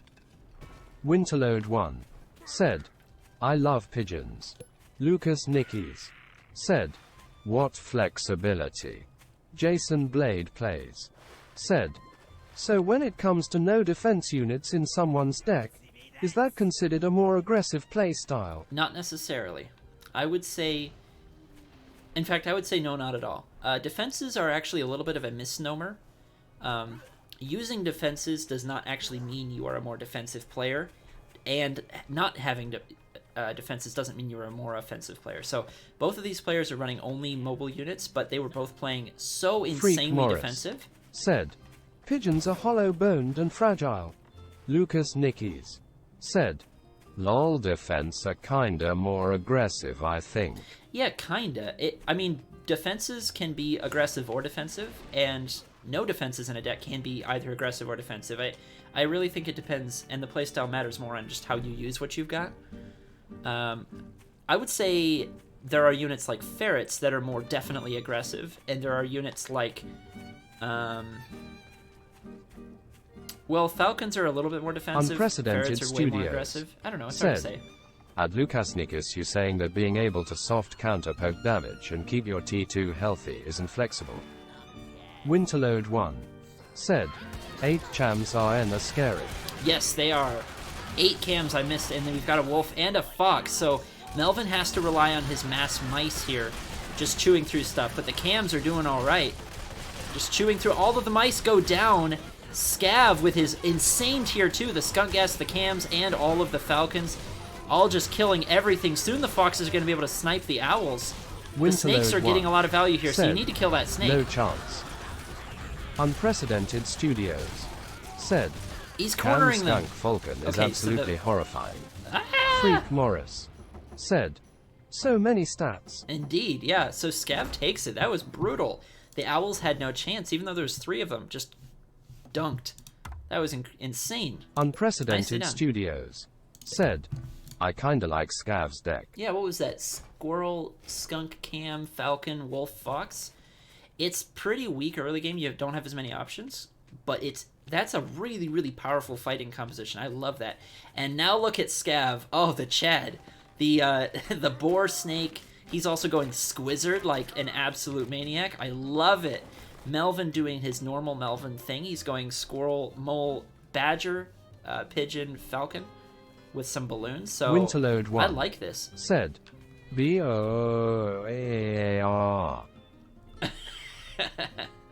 I'm more interested in the squizzard, to be honest, versus balloon. Like, I don't know. I want to see these squizzards. Jason Blade Plays said, the boar. Okay, fine. The boar. Let's see it. Let's see. Play boar, win more. Right? So we got to predict Scav goes up 2-1, right? Even though, on paper, Unprecedented Badger is a Studios soft counter to boar. said, the Squizzard is real. Thank you, Studios. Yeah, no, so technically Badger Freak Morris Balloon is... said, like, Badger Balloon wise Falcon is words. kind of a Winterlode beat, 1 said, kind of beat boar. boar. But that's just on paper. It really depends on micro. Also, we've got snakes. Ooh, snake first. Unprecedented Studios. Look at that. He's going snake said, first. The maniac. I also disagree. Boar 7 kills farm Badger's snake support. rush. You disagree. Boar kills Badger support. Nah, I'm going to double down. Badger beats boar. Again, it's very situational. Jason Blade and Plays it's like percentages, said, right? What? Gotta love like, snacks. Freak Morris said, Scav has been enlightened to snake first. There you go. Lucas Nickies said, Badger beats boar. Winterlode 1 said, Chad opening. Unprecedented Studios. Studios, I said, agree with that. Boar snake beats Badger. Yes, with snakes, yes, boar snake wins because snake is a good counter to Badger. It works. With boar, it works as well. So he's actually running past the squirrels. He needs to kill that second pig. Okay, that works. But there's Lucas a pigeon. Nickies Ah! said, The pigeon is the snake hero. beats Badger. So only one of the pigs is going to die, probably. Maybe he saves both. He's going to alternate. He's babysitting right now a little bit, but he saves. Because if that snake kills a Winterlode squirrel 1 and 2 pigs, said, that's value. Oof. It failed miserably. Oh, the pigeons. Jason Blade Plays said, Burb is the word. Burb is the word indeed. Unprecedented Look at that Studios save, and Scav said, now knows he's been He's duped. gonna save both. Unprecedented Studios said, easy. Yeah. All right. A little bit of babysitting. Done. So Melvin is going for a counter push here. But Scav sold the snake and he's going into defensive Squizzard. Squizzard is pretty decent defensively, especially if you can preset it up. So let's see the setup. He's going to run around with the lizards and go for a base trade or flank? He's going for a flank. Okay. Honestly, a base trade would be amazing right now. No, he's going to snipe the Warrens. Nice. Winterlode 1 said, he dead. And now the lizards are on top of the squirrels. Dude, this is so good. This is so good. Melvin must have... What? Scav did it. Unprecedented Studios said, well executed. Look at that. Squizzard just knocking out Squirrel Mole. You guys, unit counters Lucas and Nickies units being overpowered said, or whatever matters so much Crazy less than fucking execution and run tactics. around. Jason Blade Plays said, takes notes. Unprecedented Studios said, Squizzard in its element. Yeah. Freak Morris said, Okay, a little bit of an with the Premier level play. a little bit of an overextension there on the counter push. You want to do a little damage and then back up. So Melvin is actually still doing all right. He's actually ahead. Yeah, Melvin is straight up ahead right now because of that counter push overextension. But at any rate, I was just gonna say, you can say that moles are overpowered and like lizards are weak, whatever, all you want. But it doesn't fucking matter because in this game, if you want to play with some units and you know how to execute them, you have the right tactics, you have the right unit positioning, and you make good decisions, you can still win. You can use the worst shit in the world and still win a game. So here we go. This is much better for the moles. The moles are in front, and they're able to take this fight way better. So you can see... Yeah, Scav just taps. They had the exact same number of tier 1, and the moles just completely crushed. You need to Winterlode do the 1 runaround. said, where are the toads INSMH? Yeah, for real. Unprecedented I played Studios Toads. said, yeah, people can still make squad work lol. Jason Blade Plays said, I know lizards are really good in open field. I mean, look at it this way. There was one fight with the two where the lizards just absolutely obliterated, and then there was one fight where the lizards absolutely just died instantly, and the moles obliterated. The difference between this graph and this graph cannot be overstated. And it was the same, roughly the same army both times. So if that doesn't show you how much, like, execution matters in this game, I don't know what does. And then, yeah, I make Squad work. Squad is definitely still good. Lucas I play it Nickies with said, actually really good effect. Pigs also dealt DMG last fight. Good point.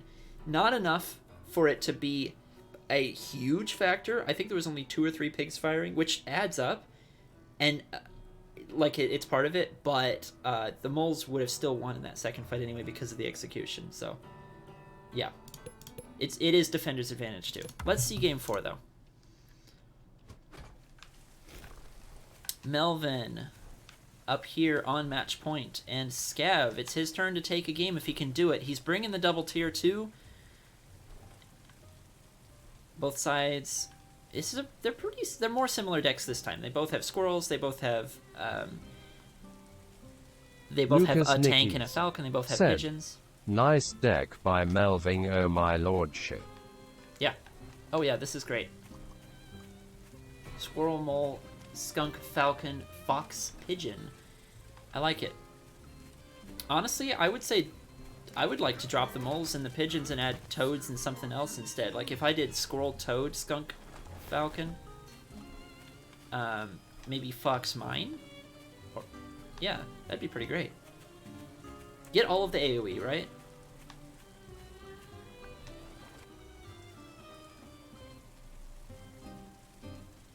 Lucas Nickies said, are toads legit greater than? Yes. Toads are not as meta as they used to be, and they're not as good as moles Lucas in many Nickies situations, makes the but lizard yes, nerf very they're good. meaningful, other than versus skunks or falcons lol.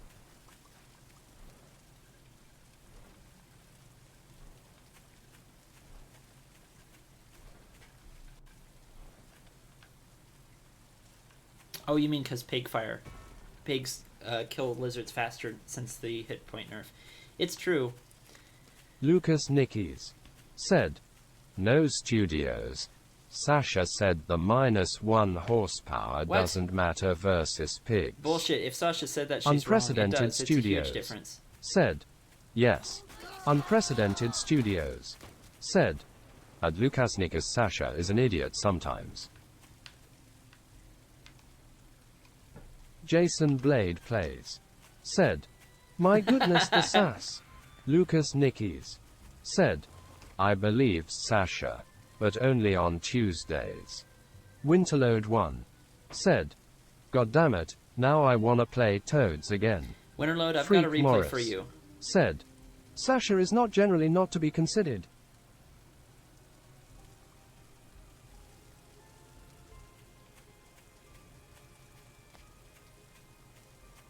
Double negative there, interesting. Hard to make sense of that statement. Lucas Nickies said, Sasha only says the truth, but the truth is remixed. Winterload 1 said, they better be good in this next patch or I'm gonna melt. Honestly, I think toads are good this patch. You just got to use them differently. Like I said, I use them every game, and I do all right these days. I've got a replay for you where toads Lucas actually Nickies win the day. said, probably will be. Look at Scav with the ninja. I love it. He is getting cams here as well. Melvin going with the bruiser skunk composition. And the bit of a mole timing here Lucas as well. Nickies Let's go. said, show us the toad victory. Yes, alright. I'll do it right after this.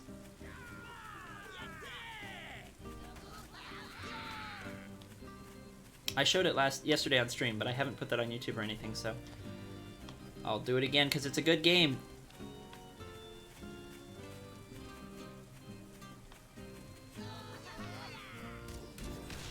There was a big debate about comebacks and like snowballing in RTSs and stuff, and I have a Winterload perfect 1 game for that involves said, toads. Virgin Mole Rush versus Chad Toad Suicide.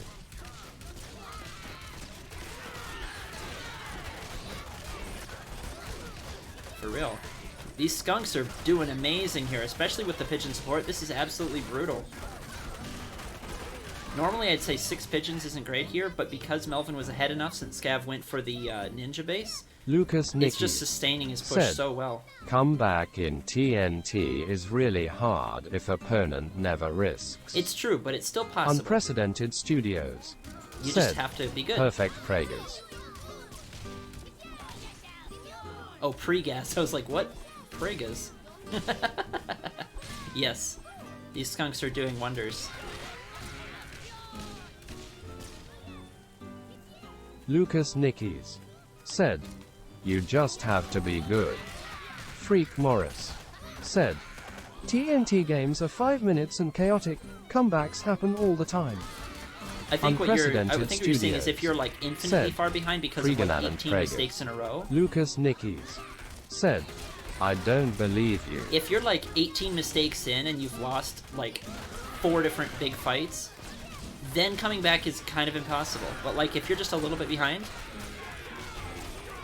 I'm saying that comeback is absolutely possible. It's just when you make mistake after mistake after mistake, eventually comebacks are no longer possible. People that feel like coming back is not possible after one mistake have actually made very many mistakes and they don't realize that they're further Unprecedented behind than they Studios think. said, "Mass stray zombie op kappa." Lucas Nickies said, "No, I'm just talking about losing 4 squirrels more after 8 farms than your opponent." Yeah, that's not very far behind then. I disagree. I think coming back after that is totally possible. Even if your opponent doesn't take any risks. Of course, there's no such thing as taking no risks in an RTS. Even Freak not taking Morris a risk is a risk. said, "Once you have lost, it's impossible to win, but the entirety of the game happens before that." Technically, yes. All right, GG's to Melvin. The Scav victory there was brilliant, but Melvin, too stable, and he takes it, despite being an intermediate player. GG's.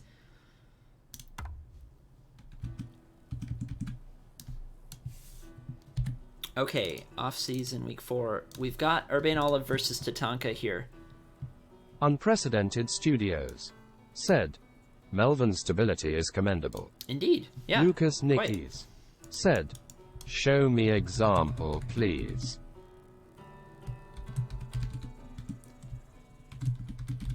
All right, example it is. I will throw that in there here. So I have a folder literally called Winterload examples. 1 said, "If your opponent scouts properly, it's really hard to come back though." Unprecedented Studios said, "It's kinda wild how he hasn't won a Premier Championship yet." Come back. There's my example. Lucas Nickies said, "At Winterload 1, yeah." He's had a couple of seconds. But yeah, hasn't quite taken the Premier. Alright. I'm playing versus UrbaneOlive here, who is more consistent of a player than I am. Unprecedented Studios said, "Which is wild." Now, before you start complaining about the board, Unprecedented I don't win this game. Studios said, I don't do the comeback "I'm with the rooting board. for him next season." Oh, I need to turn off the voice to chat here. It's been going on for a bit, so I'm gonna silence that for now because I can't think.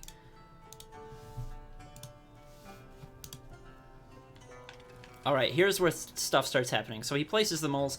I made the mistake of putting these farms next to each other to begin with, and now I'm making the mistake of trying to keep this one. It's so greedy. That's a mistake too. He's gonna be able to kill this with his moles. I need to sell right now, and then he can also kill this dang Warren.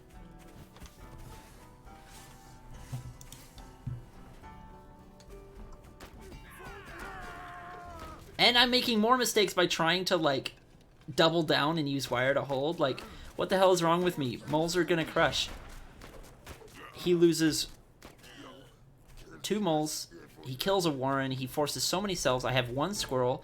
I'm gonna try to counterattack with the squirrel, but there's not, like, any vulnerable building pigs. If there was a corner pig I could force a cell on, maybe, but, like, ugh.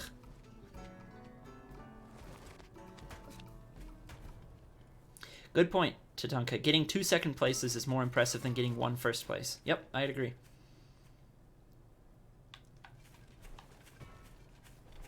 Yeah, Studios, that's what I should have done. I made a series of many mistakes there. Now let me impress upon you guys how far behind I am. Like, he got so much value. He's got 8 farms up and this Warren fully producing. I have 7 farms. And then I've just started my first Warren after this lone squirrel. So I'm really far behind in this early game. Winterless says next choice is obviously Mass Toad. Okay, well, first of all, I never go Mass Toad, okay? It's not a thing for me. I try hard way too much for that. But look at this shit. My commander's not even in the right place, so I sell that farm for like half value. And he says, all right, that's good enough. So I'm still only on 7 farms versus 8. It's insane. I'm so far behind right now. And so he does what a sensible player would do. Instead of trying to kill me, he just gets skunks. There's no way I can punish this skunk warren. I'm just reinforcing how far behind I am because I do make a comeback in this game. And it's incredible.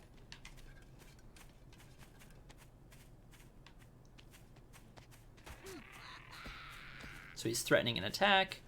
I don't think he should actually do it here. This is a little bit of a mistake. I actually have a better fight. And I chase down some of his squirrels. So that's good for me. Partly because of my wire. Oops. It's not the biggest deal. Like, it's definitely good for me, but he's still ahead. It evens things up a tiny bit, but he's still really far ahead, okay? Like, I've only just finished my 8th farm. Just now. Has it started? So he's been up a farm on me this whole time. And look at how far ahead his army graph goes. Also, his army composition is just on paper, like, so much better than mine. Skunk, squirrel, mole, versus just mass squirrel with some toads. Like, what are you talking about? His army just wins, hands down. He's got the tech. He's got the more meta unit, right? He's got the eco advantage from earlier on. I need to not fight on this thing. But here's the point. So his army's a lot bigger. He's got pre-gas going down.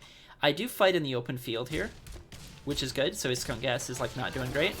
I'm proud of this micro. The toad connection's decent. Especially the end there. And I pick off a skunk. Yeah, if he just killed me in one, and that was it, and I just made you watch that game. I need to stop chasing him because all of my squirrels are damaged. But look, that was a really good fight for me. That was incredible. And it wasn't just because of good toad connections, but that was a piece of it. They were nice, yes. But I also was able to, like, fight the skunks in the open field. Now, even despite that, I'm going to grab this expansion. But he's still not, like, really... He's not behind. 12 squirrels and 6 toads versus 9 squirrels, 6 toads, and 2 skunks. He has better an army than I do. Still. Even though I took a good fight, he's still ahead.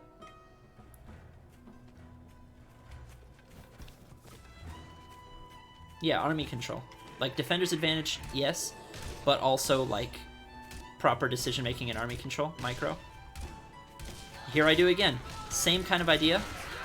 It's more of an even fight this time, if I remember. Like, his moles tank the toad hits a little bit better. I finally kill that skunk, so it's kind of an even trade. Here's where I think he overextends a little bit. So he wants to keep pushing, but do you see how, like, 1, 2, 3 squirrels and a couple of toads have just popped out fresh? My army had basically been wiped, but there's already units coming back. 1, 2, 3, 4, like a whole bunch of units just already back. So he needs to retreat. Since his reinforcements that are popping out are all the way over here, that means that if you look at this army graph, my army is right here, and his army is actually right there. It's not up there because those are reinforcements that aren't in the fight. So we actually have the same size army out here right now. So this is an overextension. But he pulls back, so I take it back. It's not an overextension. It would have been an overextension, but he pulls back just in time. Yeah, good point, Lucas. The initial fight there was technically not defender's advantage. It was all positioning and toad connections and stuff. But yeah, so he does have to back up, and I do grab some farms. And I think he's gonna eco up. So he has kind of lost his advantage. His army is still better than mine, though. It's 12 squirrels, 6 moles versus 12 squirrels, 9 toads, and he has skunks. So for this third fight, he still has technically a better army than I do. And then he drops a mine, which helps a lot in my tier 1 army.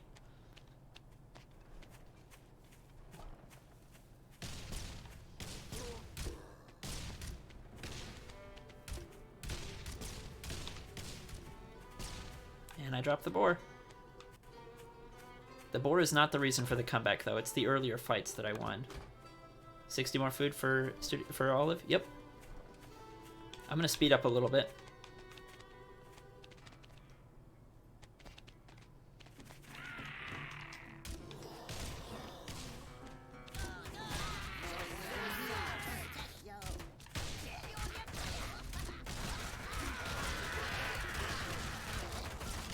So this fight goes a little bit better for him. I think he actually ends up winning it. Ooh, I killed the skunk. Okay, that's good. The toad connections were okay. The moles kind of did their job and tanked the toad hits, though. And my boar is supply blocked. So, like, what do I do? I'm going to try to buy the boar. Studios, when I critiqued you the other day for selling the boar, this is the kind of stuff I'm talking about. Don't sell the boar. Unless you're about to lose the boar, Warren, it's almost always better to keep it, even though it feels like it's going to take forever. So I sold down tier 1 instead. He actually sells his skunks, which I don't know how I feel about that. I think he wants to... I think he's panicking a little bit because of the boar.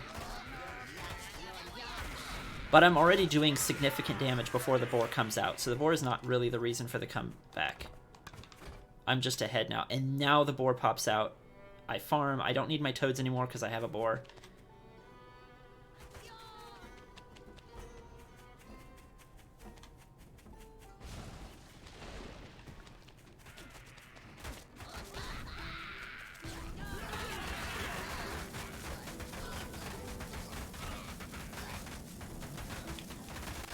Alright, boar stays alive. I win. So, there's a lot of things from that game, like, yeah, he made some small mistakes, but they weren't, like, giant blunders. I just took some good fights, and my point for Winterload, then, I'm not talking as much about the comeback potential in this game, which was kind of fun. Yeah, that's true. That's true. Second boar hitting harder than the first. It's a different... Yeah, that's true. It's a similar kind of urge to try to sell the boar when you feel pressured and supply blocked, though. That's what I meant. Anyway, for Winterload... See, toads are good. Toads are still, like, doable. I used them well, and they won me the game. And I will continue to use them, because they're fun, and I like them.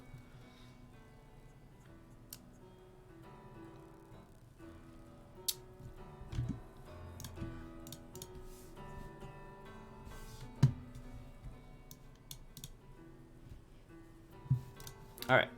Hi, Lindana. Let's do this. UrbaneOlive versus Tatanka. I am excited to see this. I want to see what UrbaneOlive wants to do, and I'm honestly kind of scared of what Tatanka is going to do. They are fun, but I don't think they're good. I mean, they're not as good as they were, and they're not as good as some of the other options, but I don't think they're as bad as to be unplayable. I think they're actually fine. You just got to figure out what their strengths are and play to that. Like... They're good at a lot of things. They work sometimes. I don't know. I'm convinced that they're fairly consistently okay. Plan on doing more casting after? I can. If you guys want to see some more casting, I've got a whole set of games from... casual games. Some from UrbaneOlive and some from Studios that I have on the docket.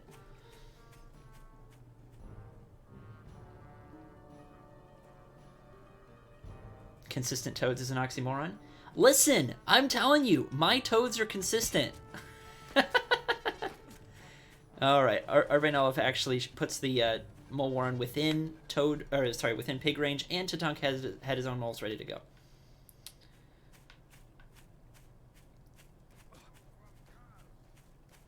Toads are inherently volatile. Yes, they die to do their damage, but I'm saying that I generally get enough value to make them worth it, and that makes them consistent. And Tatanka is going snake first, and Olive is actually making the blunder of going tier 2 first against tier 2 first when it's snakes, because the snakes are going to obliterate him. Ah.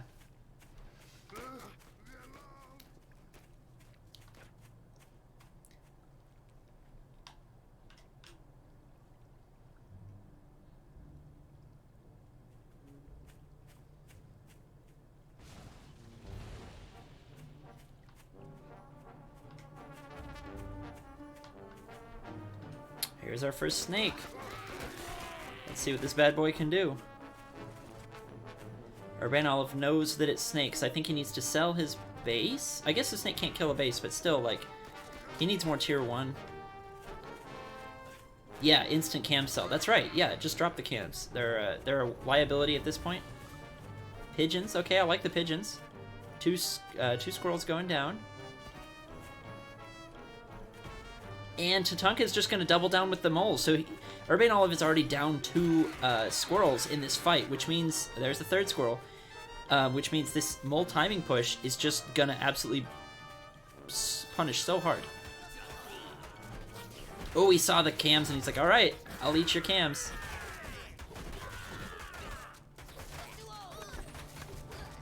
Oh my gosh, look at this absolute obliteration.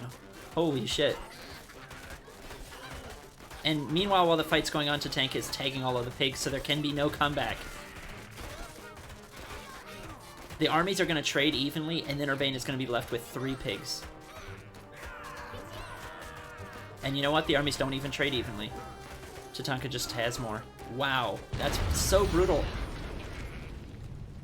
Yeah, Lucas is absolutely right. You can't really play early tier 2 versus snakes. The minute you realize it's early snakes, you have to go mass tier 1. There's no other option. Even then, it's kind of tricky, but pigeons are helpful. Pigeons are like the counter to save your pigs. So, yeah. All right, let's see game 2 here.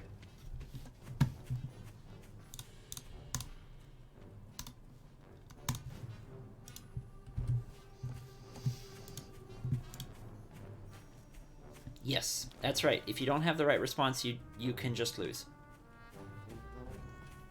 It's kind of like moles in the super early game. If you don't, except like more extreme. If you don't respond to the moles properly, you can just lose a farm and you're behind.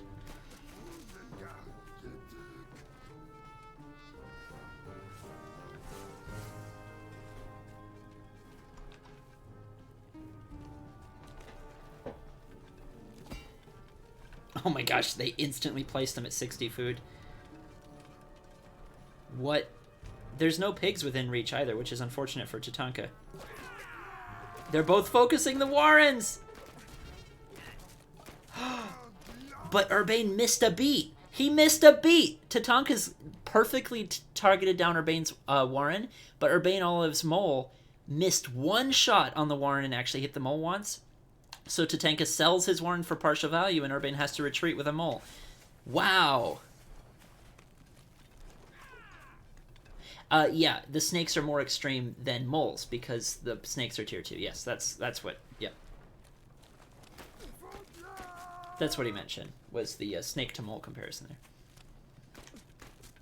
Okay, but UrbaneOlive actually still has the moles to come in. I actually like this. He kind of had this weird early game thing. He does lose the mole, unfortunately, but he did force more cells from Tatanka. So, okay, I like that. You may as well still use the mole, right? So he gets up his 8th farm faster. He's going to be slightly behind in tier 1. But if you place a mine, if you want to place a mine and not have to sell it, if you put it hugging the pigs or like 1 square away from the pigs, but maybe not quite that far up, then even if Tatanka knows where the mine is, he can't actually snipe it because the pigs will be shooting. You know what I mean? Mines can be used like wire, where your opponent sees them, but they still get their value. yeah, Winterload. Yeah, there's a Minecraft mod. Yeah, it's been worked on for a while. It's pretty good. And you've got the 2 biggest proponents of the Minecraft mod right here, Studios and Lucas. One does the mod, the other does the custom skins for the mod.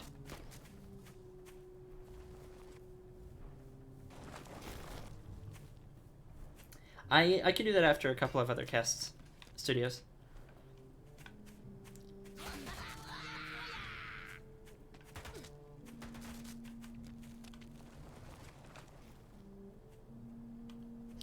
All right, we got the snakes out. Tatanka bringing his own pigeons this time, and UrbaneOlive trying to go falcons against snakes. What a mad person. What an insane child.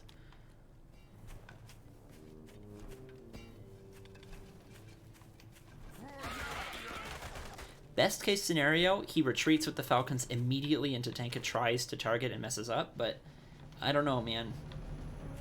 feel like Falcons are just not gonna be alright here. You'd be better off just placing a Boar Warren and praying. There's the pigeons.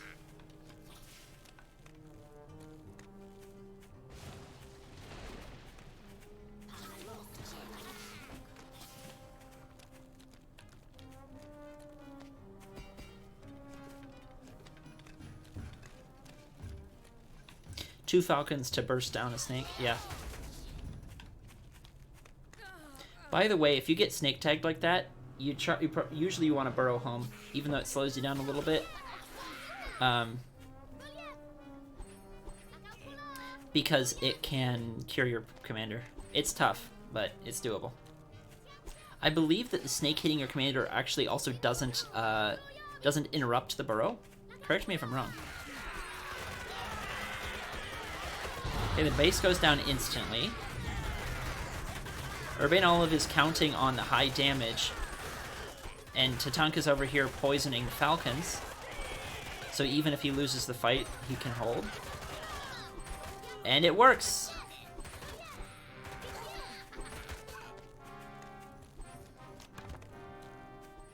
So Tatanka takes that one slightly more effectively, and then with his reinforcements he holds. That went better for UrbaneOlive, or less bad for UrbaneOlive than I expected, but it was still better for Tatanka.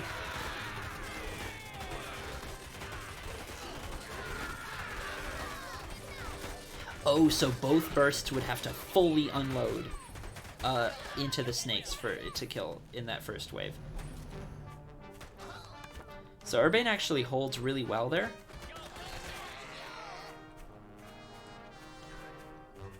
But I think Urbane needs to not overextend here. Okay, so he's just going to pick up this. He is ahead, but notice that he's ahead by some of these units that are rallying up. So these two units, maybe another one? Yeah, there's another one up there. So 4 units, it looks like, on the minimap are not part of this count. So 1, 2, 3, 4. So he's only actually 1 unit ahead of Tatanka on this graph right now. He's actually down here. So we got to be careful not to overextend. Also, falcons are not that great at attacking anyway.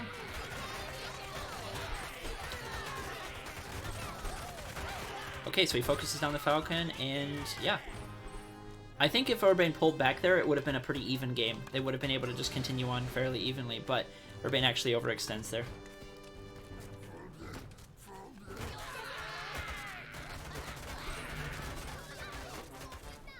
Yeah, next patch I think the Falcon early game is going to be definitely punched down. Falcons will still be good in mass late game, but the early game opening is going to be definitely a lot weaker. Yeah, I think skunks don't need to be buffed as much as they have been. I would say either they don't need to have quite so insane HP, or I could see an argument for just not removing root time. Like, if skunk gas is already going to last longer and skunks are getting a health buff, I don't think they need the root time removed.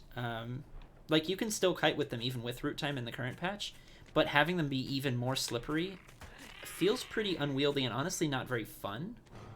Seems pretty crazy. Faster projectile, no root, and 1 second gas is already...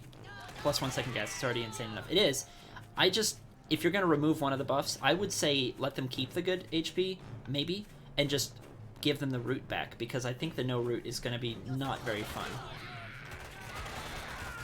It's, I don't know, it makes them good kiters, which is kind of the point, but they're already good, and it makes them slippery. I do kind of like the faster projectile and the plus 1 second gas, though. Even just that is... that seems like it adds to the fun of the unit and the function of the unit. Alright, Tatanka takes game 2 there. That was a pretty close back and forth one. Even that first fight, while Tatanka definitely did get the extra value out of the snakes, it wasn't as one-sided as I was expecting.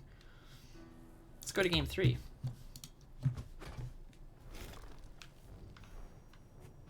Alright.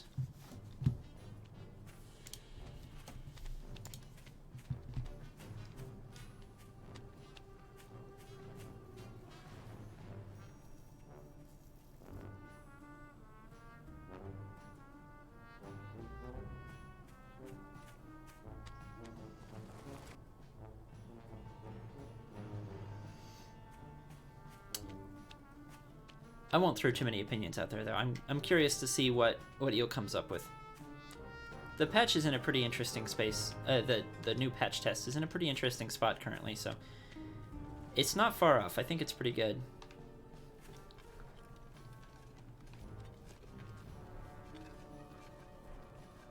I think there is just so much hate for the current live patch that... Oh, UrbaneOlive is actually out for this. And the pig pops out and survives! Wow. That's pretty lucky.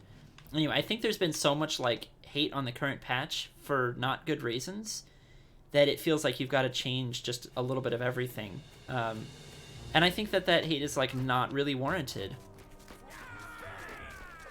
The current patch is actually in an incredible space, and maybe... Oh. There's too much going on here, man. UrbaneOlive with the counter mole pressure.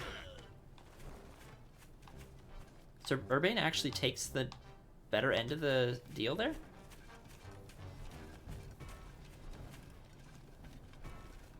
Yes, the hate did kind of fade down a bit after people realized Cam Falcon... Yeah, and moles are good, but they're counterable. Boar is a little strong and moles are a little strong, but it's a very well-balanced patch, all things considered. And so I think more consideration for the way things are currently would be nice. From a lot of the people making a lot of comments like, oh, we should change this, we should change that. And it's like, no, leave things the way they are and just change like a small amount of things to make the new units fit. And that's about it, you know.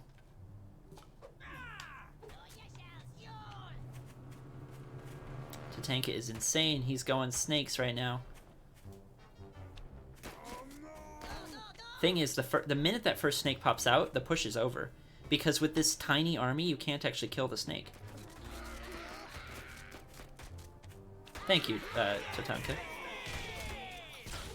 Yeah, the snake is going to be able to just push through everything. Snakes have always been really good in low eco situations. And look, right there, that snake dies, but kills, like, everything of UrbaneOlive's. It single-handedly stopped the entire push. It's crazy. What would I do to the patch test?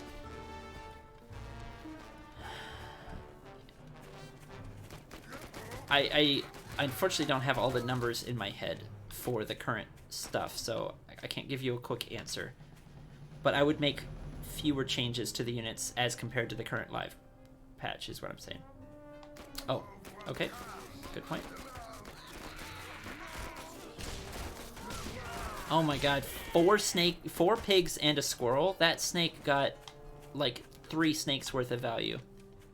And the pigeons are going to be far too late. Oh, I feel bad for UrbaneOlive. I've been in this situation. It's brutal.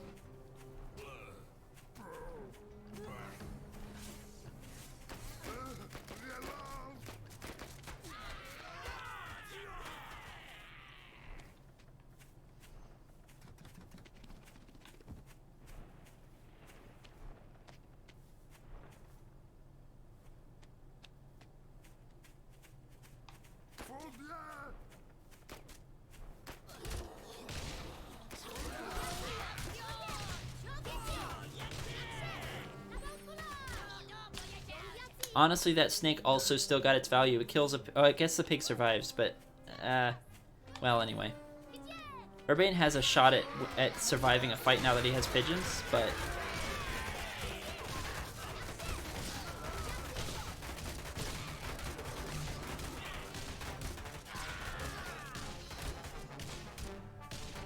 The thing is, Tatanka can play inefficiently all he wants because he's so far ahead on eco.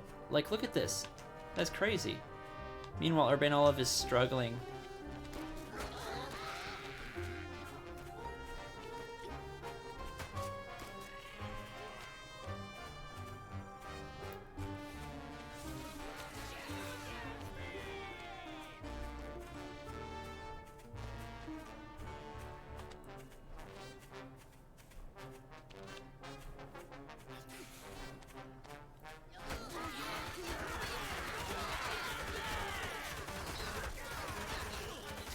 All that Tatanka has to do is just take his commander, and target enemy units one by one to make sure they all get evenly and efficiently tagged.